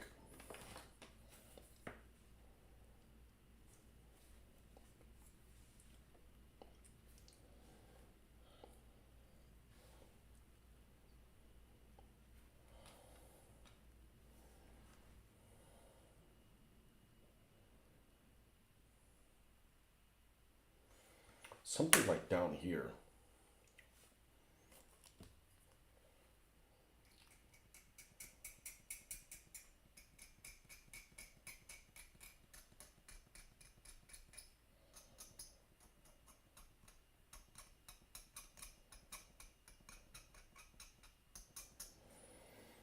Oh, we were going to watch Gladiator 2.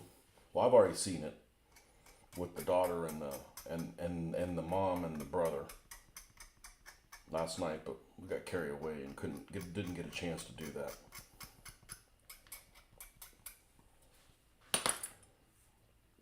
So I just have to wait.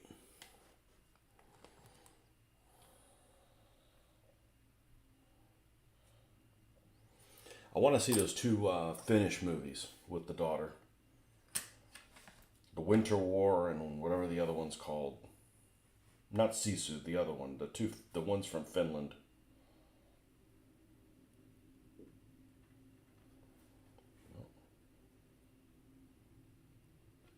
That might be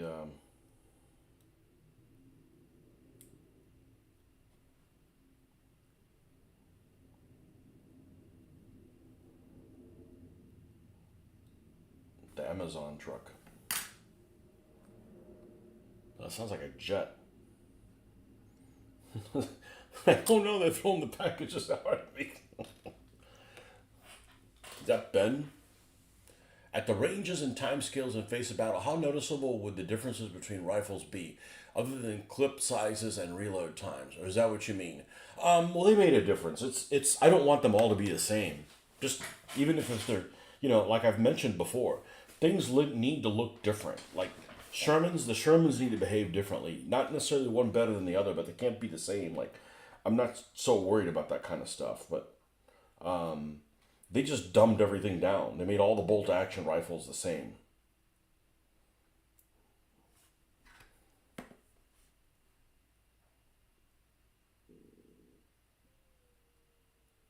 So, is that important to a lot of people? Probably not. Is it important to me? Fuck yeah. I'm going through all this effort. Like, I need to be rewarded. And my reward is eye candy. Now, it's not a big deal for me because I still have the first edition of the rules. But, like, I asked the guys, like, he's coming out with these, well, now we have these codexes of, like, the German tanks and stuff. And I may end up getting one just to see if they were the same, if the format is the same. I don't want everything to be D10. Like, I'm fine D10 for morale. I'm fine for D10 for some things, but I don't want, like, a tank shooting at another one. Okay, roll a D10 to see if with you. That's just too generic for me. So I still have the first one. You know, the first edition, which you could still get the first edition. I don't know what. I'm all for simplifying how long it takes to figure out the effects on morale. Okay, I'm not saying morale is not important. It's just not something that I think needs to have excruciating detail to it. You know, I welcome, like, okay, what happens when a guy is pinned and he's pinned a second time, right? Because those are the things. That's what was taking a long time in the game. That's what was taking a long time in the game. And I think that treating every guy at one at a time instead of both sides flipping a card is much better for solitaire play. It's better for play anyways. Like, all right, let's see who goes next. What's he going to do?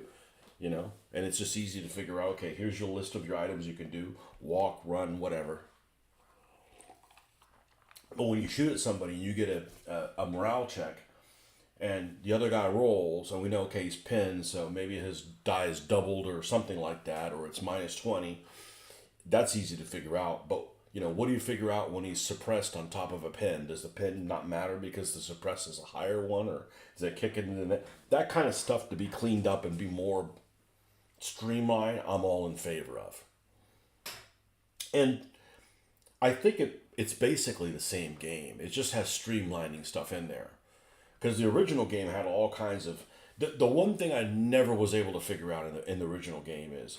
The original game had this one item below all your weapon stats. Like, your weapon would say, you know, Enfield Mark IV or whatever the hell it was. And it would give you what the ranges of short, effective, and long range in there. And below that, it would have all these other ranges that were 1/4, 1/3, a half, 3/4, what, and I'm like, what the fuck does that mean? I mean, it was just like, there's nowhere in there it explained it. And I think the author, I wrote to the author, or somehow I found out that it was basically for, like, reduced visibility, like in the dark or something like that. I'm like, there's a whole lot of noise on the data sheet for something that doesn't happen in most situations. So,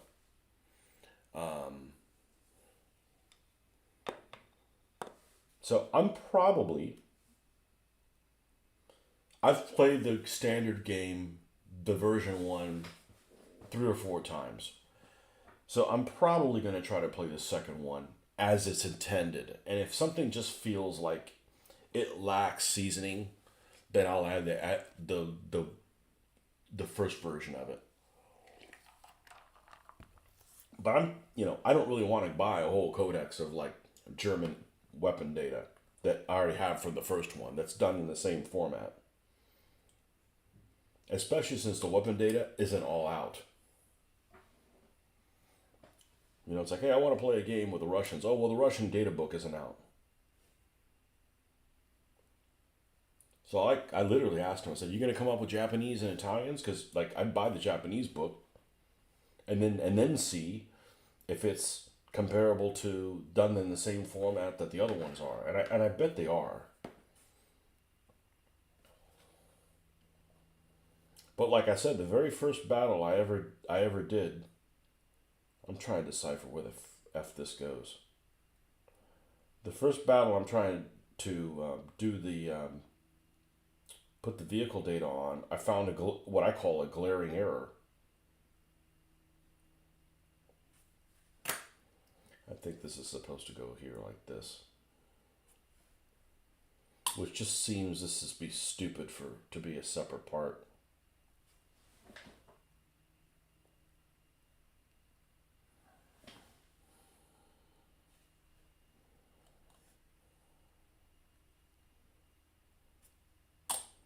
You know, it just goes back to one of those things, like, you know, people are going to miss stuff. So if somebody misses something,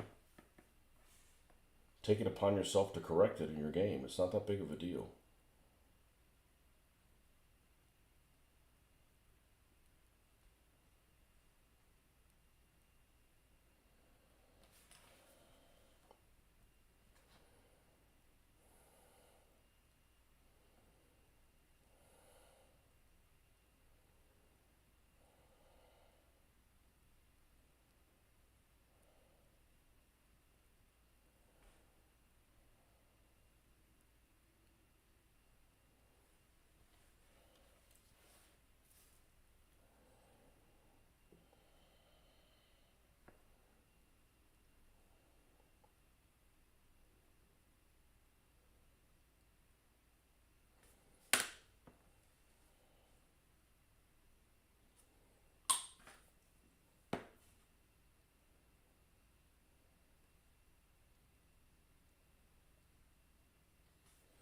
Okay.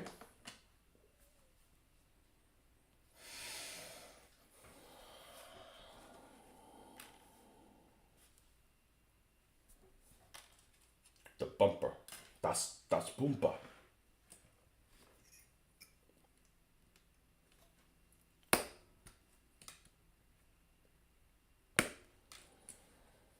Just don't feel like getting the clippers in for something that small.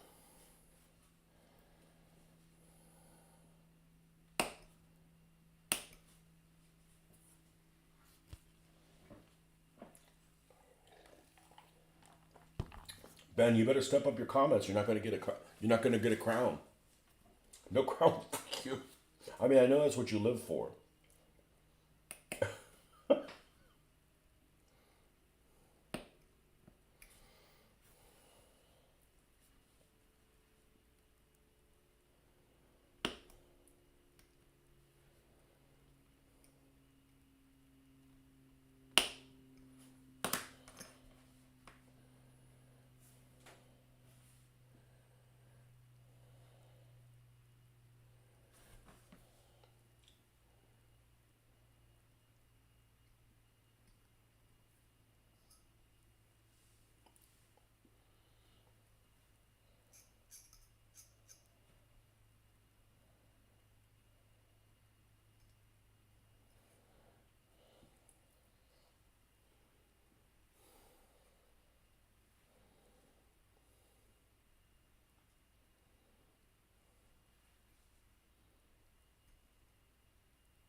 Okay.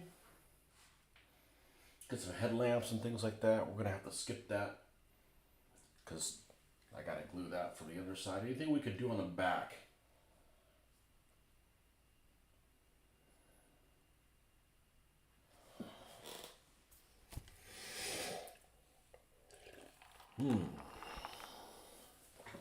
This is a really poor kit. The figure is nice.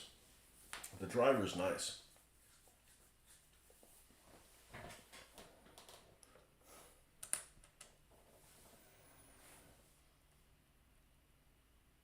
Oh, they want you to use these two pieces to weld on here and attach the back. You are sick fuckers, you. All right, well, I'm going to remove this paint. I don't mind all these little pieces. I don't like all these little pieces without locators. Oh, let's not grab by that.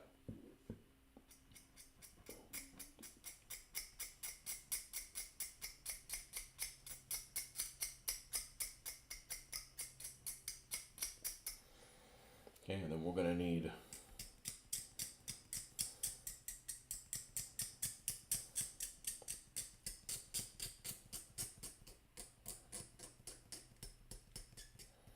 the paint removal there.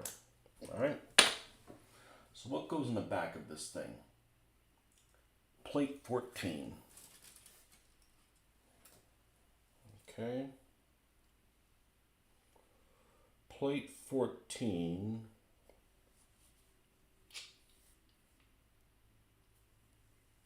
Well, that says 14. It can't be right.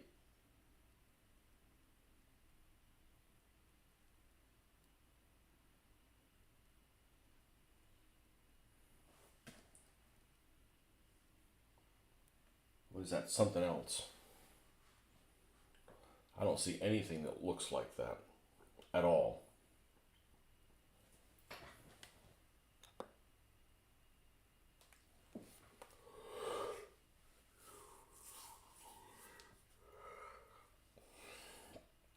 I don't see anything that looks like that other piece. That piece.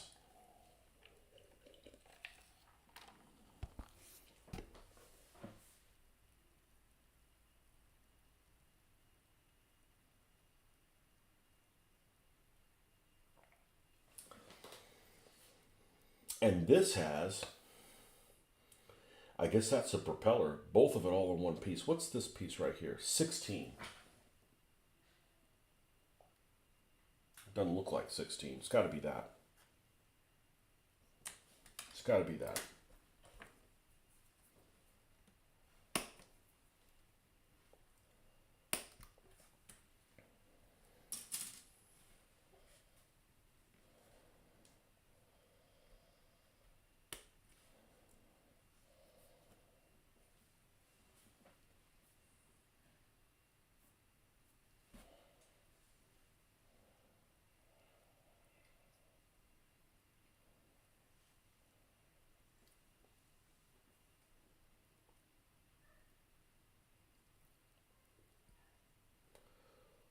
There's just something to be said for working on something that somebody has just discounted as just crap, or getting it for free, or like, it's like this satisfaction of kicking its ass.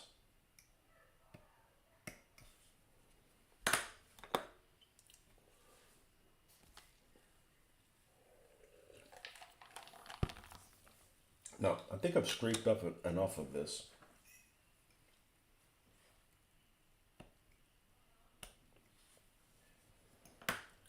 That should be able to join here.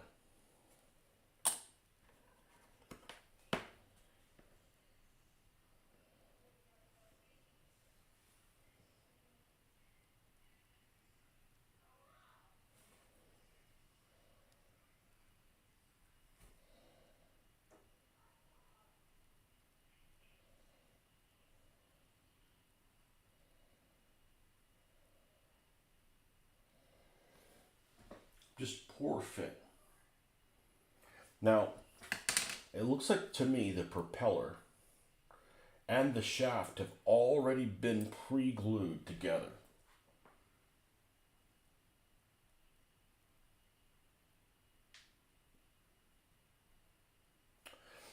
I need to look at this and probably replace this in a similar fashion.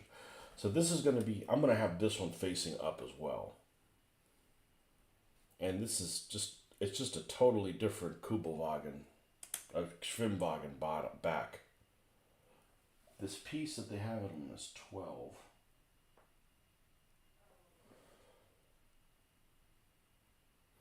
Oh wait, that's not what this piece is. Well, what is that?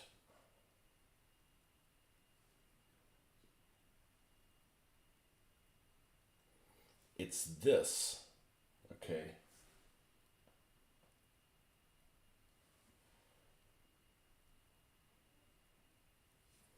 Let's cut that out.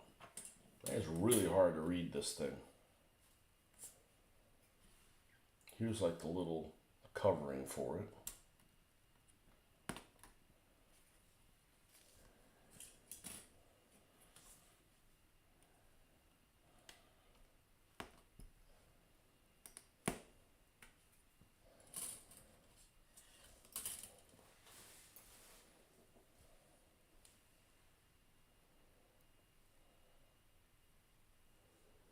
Yeah, this half-pass painted thing,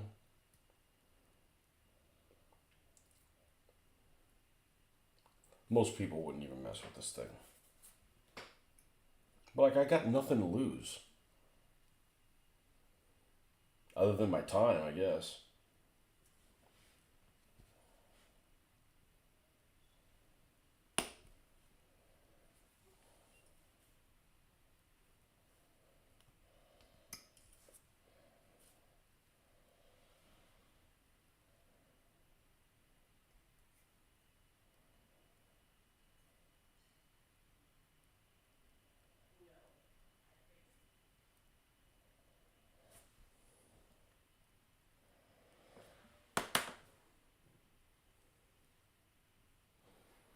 Which, if this is facing down like this with the propeller on it, then it needs to be facing up when it's not on it.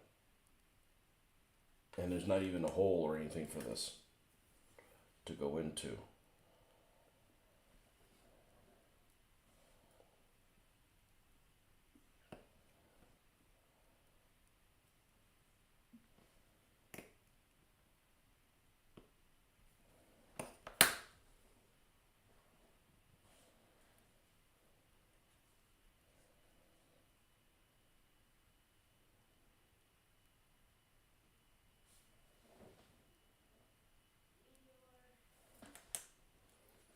And then there needs to be this propeller. It's almost like three-sided or something.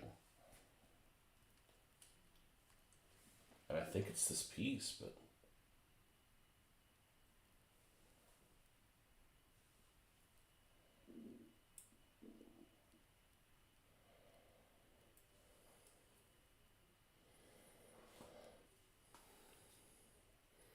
because these two little supports,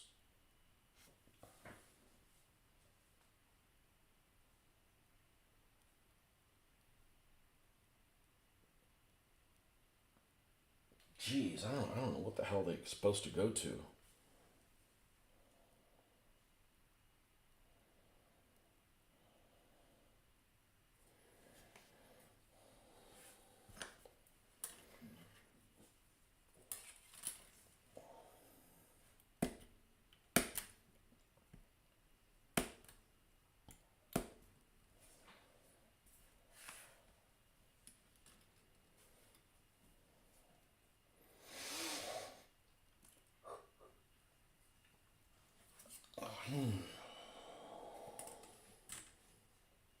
It's got a little glove compartment there for you put your papers. They ask for your papers, you better have some ready.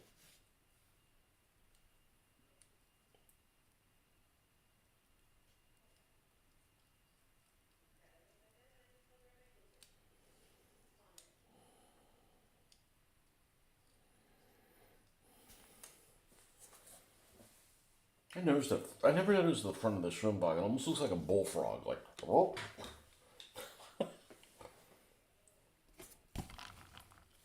All right. I'll be right back.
Okay.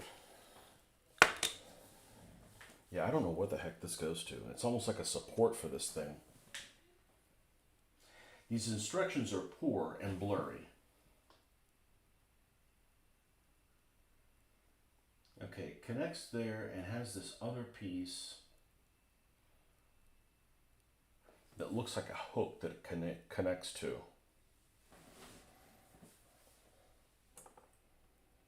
It must be this. This is the only hook that we have there. This is the steering wheel. There's the console for it.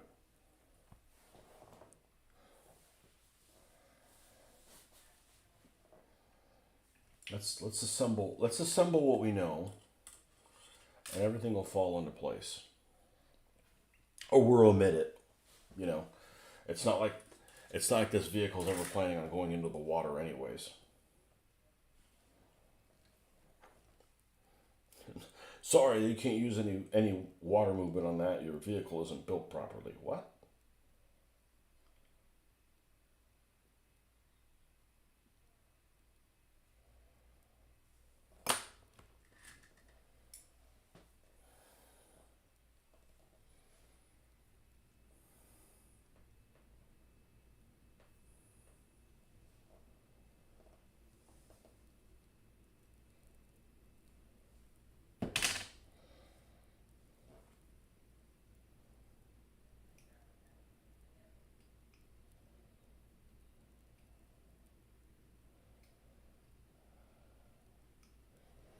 Okay, there's one half of it.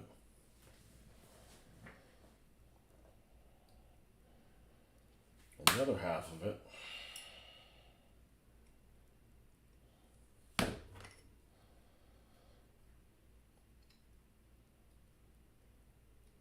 Yeah, this is all stuff that was in somebody's attic in extremely high temperatures.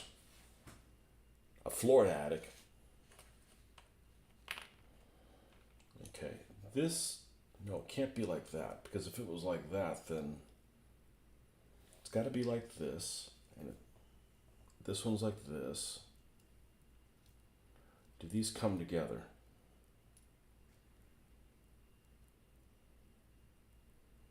They do, but I have to solve whatever the hell this is before I do that. Okay, well, it looks like this goes up. And this is the cover that goes over that. And does that fit on there? I guess that's what we should do next. And then we can assemble that. We'll figure out what the hell the propeller is going to be. Does it even show one? Just shows that half propeller. I wonder if that's even a piece of it. It might not even be a piece of it at all. I think that's what I need to go with. All right. It's like a freaking proof theorem. Like a crime scene. Try to reconstruct what happened. Oh, we can do this. Shittier modelers have been able to do this. And I'm not a super great modeler, but I've been able to figure some stuff out. All right, that's where the little hinge thing is. So we're going to go ahead and glue this up. This should all be able to weld nicely on here. So I'm going to weld this up like this.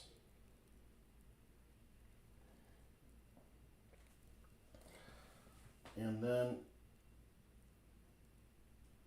this has a cover that goes over it, looks like. Well, I'm not sure how the hell that goes, so we'll skip on that. And the propeller that goes on here, this shaft I don't think is part of it at all. I think it's supposed to be removed like that. Talk about over-engineering something. And this thing snapped in half. So before I go and pull this thing off, let's go ahead and weld that thing in place.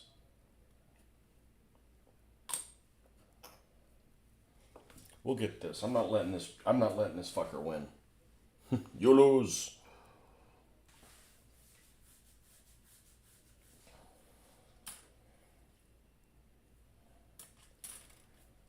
And here's the muffler. Might as well pull that thing out. Might as well pull this thing out. The little those two things. All right, and we have a shovel.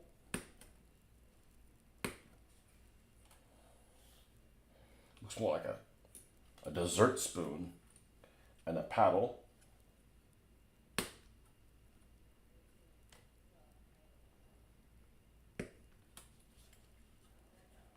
Okay. And the steering wheel. That'll allow us to work on some of these things while this is curing. And the console.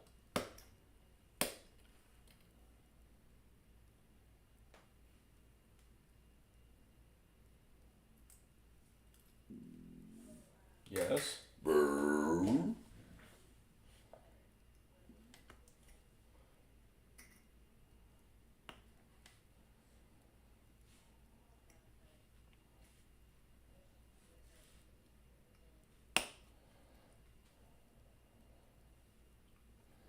There's your. Gotta put that glove box in where you keep your papers. You better have your papers ready. Oh, baby has the papers ready. And this little hole doesn't go all the way through. So let's drill that out.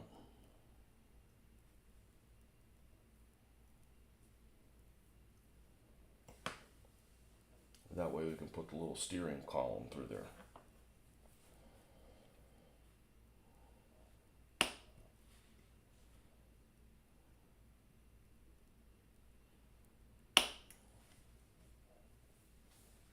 What if that guy that goes around asking people for their papers, if anybody ever asks him for anything, does he get his papers asked for too?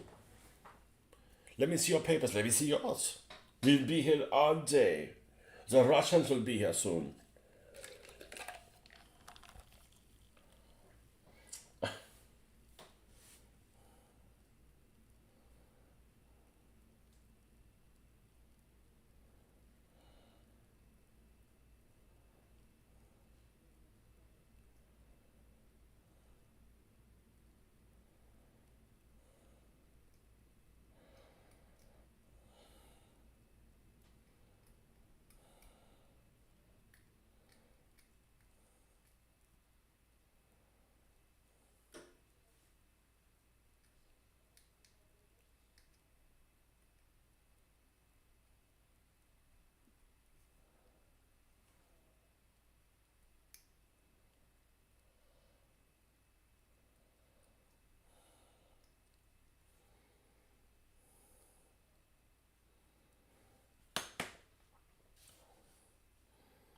All right, we're going to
and the console is kind of like in the center of the vehicle.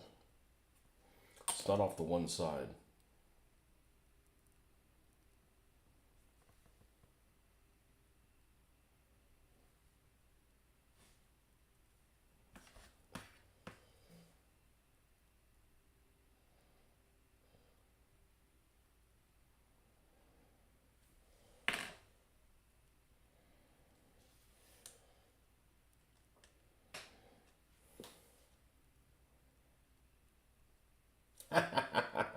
I fucked up. I put it on the wrong side.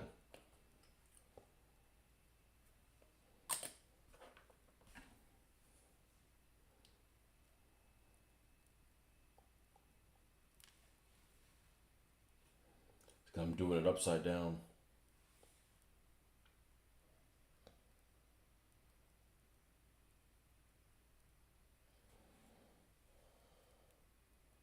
I fucking did it again. What the fuck is wrong with me? What's wrong with you, man? It's because I'm looking at it upside down.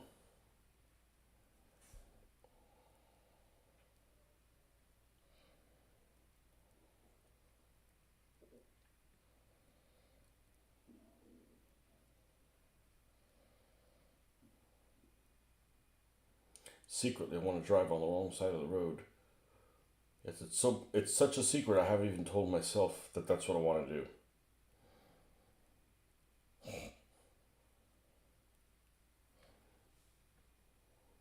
There we go.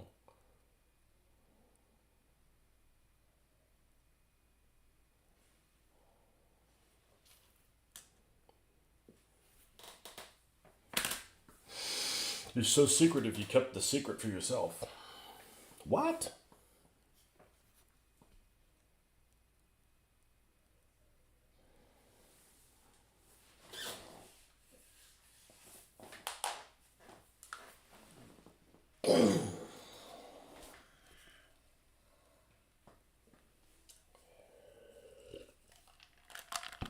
Now, is this piece welded back together now?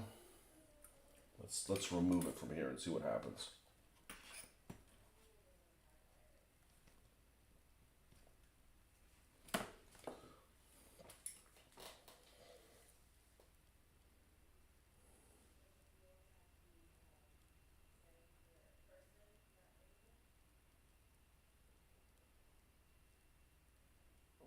Ooh.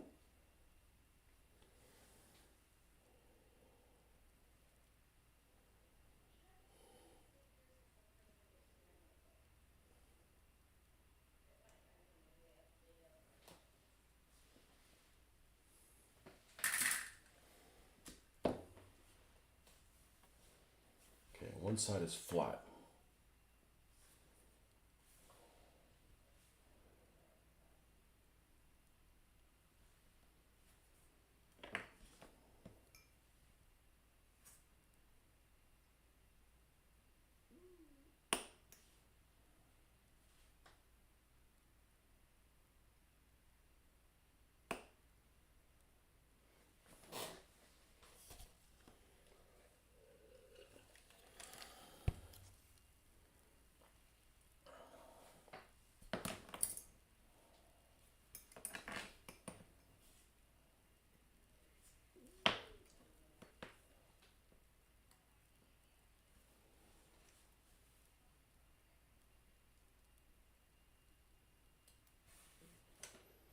Yeah, it looks like that actually fits on there pretty well.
Okay, now that we have this, what options do we have for where this goes?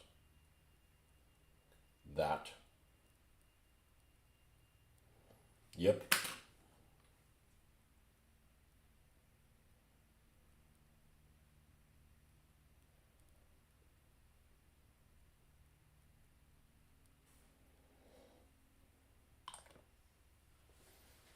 Okay. And then we've got these two pieces that are going to somehow miraculously attach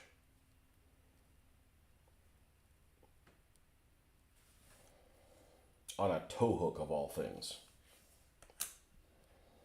I think I build a one-to-one scale one easier.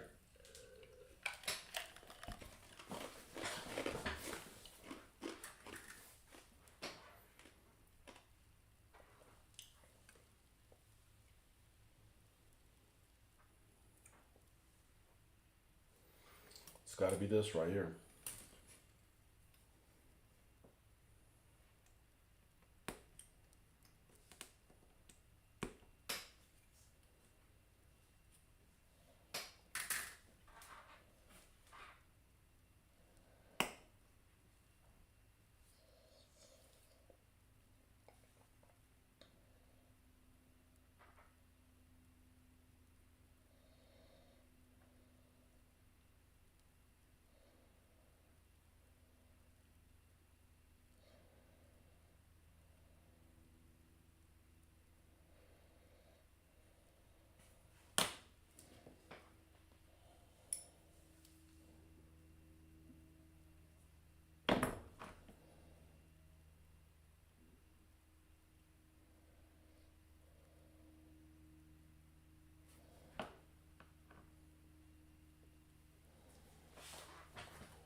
All with no locators, which is really the problem.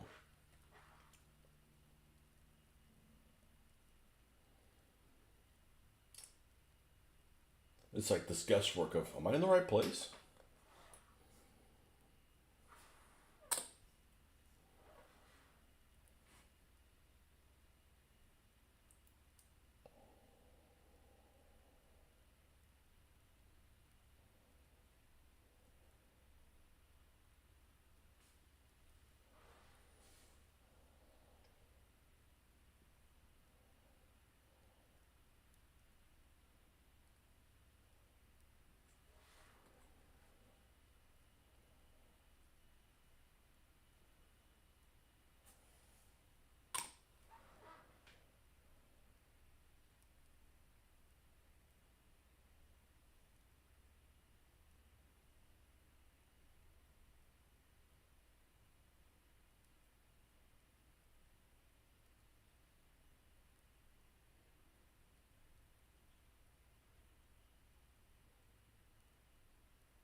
Won't be hooking anything onto this.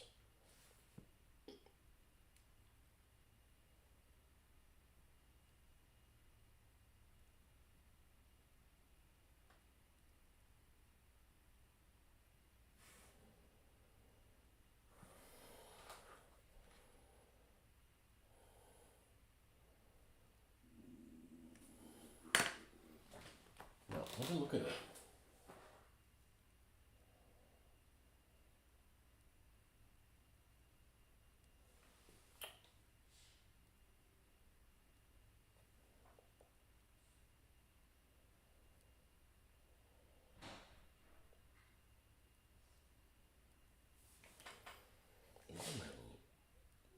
What on earth am I looking at?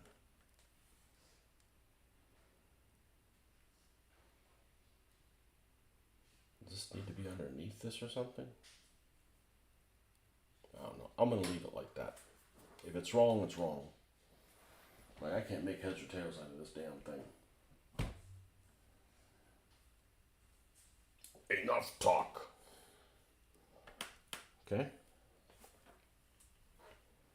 Le moufleur.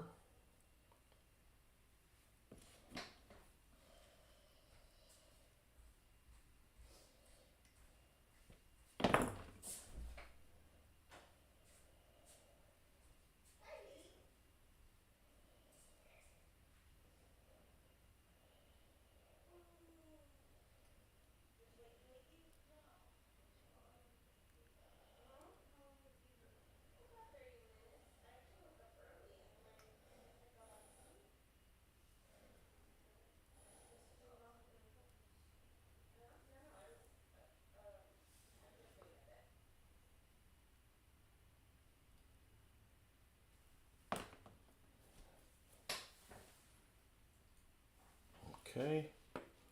And this one's going to be facing the rear.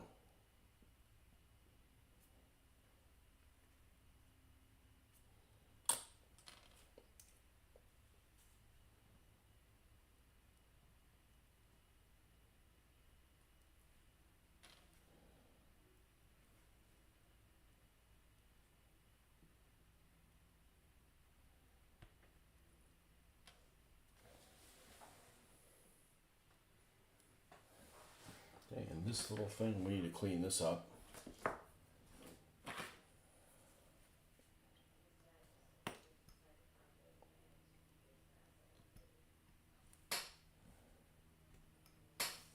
You know, sometimes these small things take longer to build, and it's this. In this case, it's not because it's small; it's because it's just archaic. Maybe it was always difficult to put together.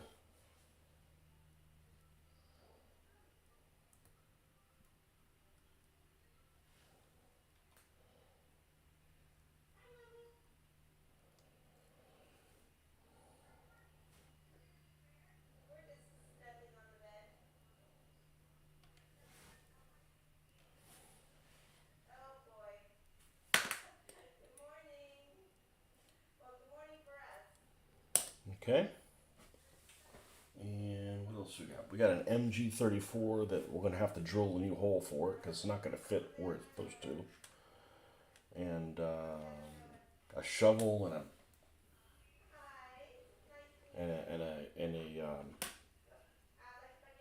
and a paddle. One of the things I was reading about the paddle is they could use this if the power didn't, if it cut off on them, they could use this as a rudder. But the front wheels were supposed to act like rudders when it was in the water.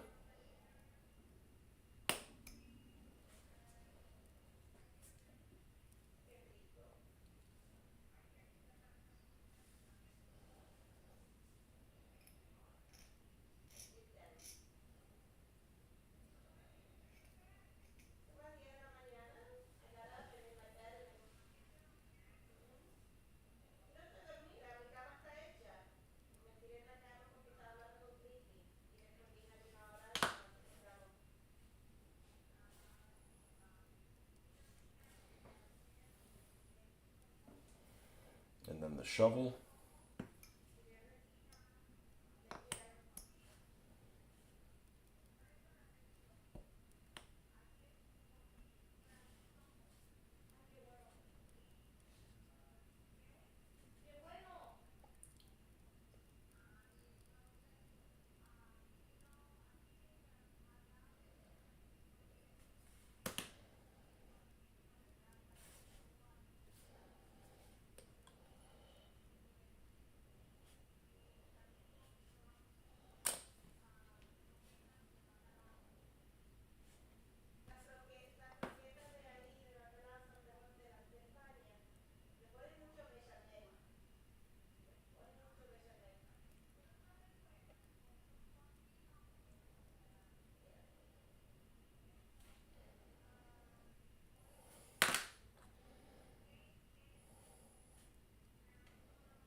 Strange that they have the paddle and the shovel on the same side and nothing on the other side.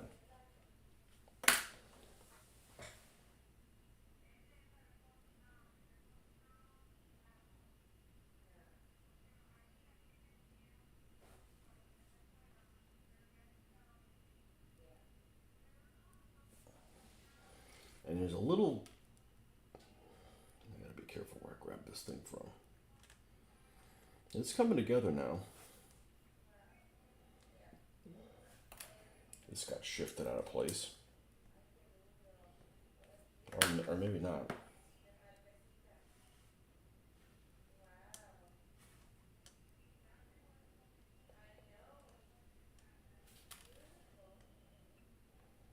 Well, this is one of the few things that actually goes into some pegs.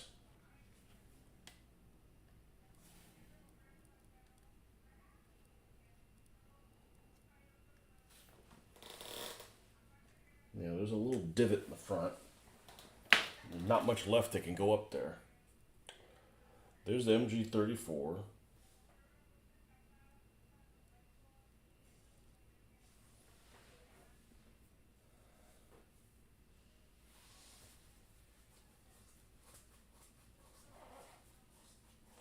Maybe it's nothing.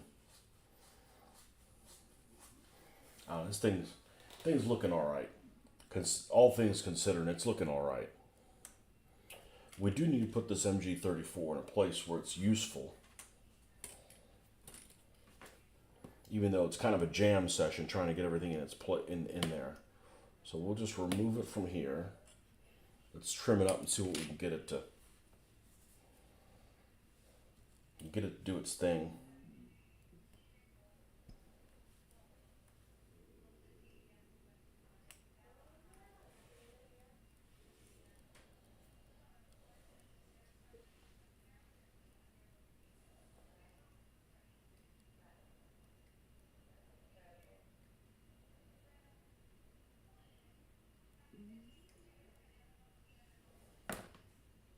All right, now we need to somehow put it in the post here, but not mess up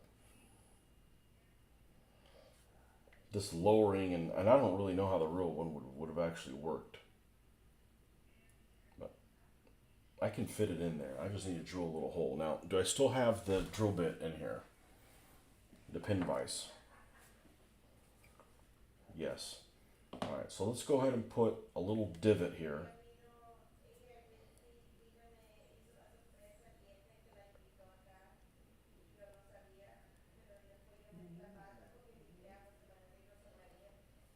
This seems kind of like a terrible location for this thing.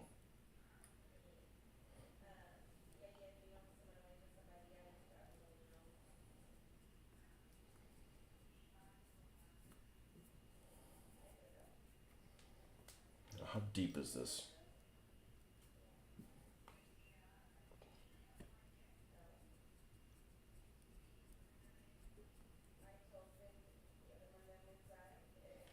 Okay. Now,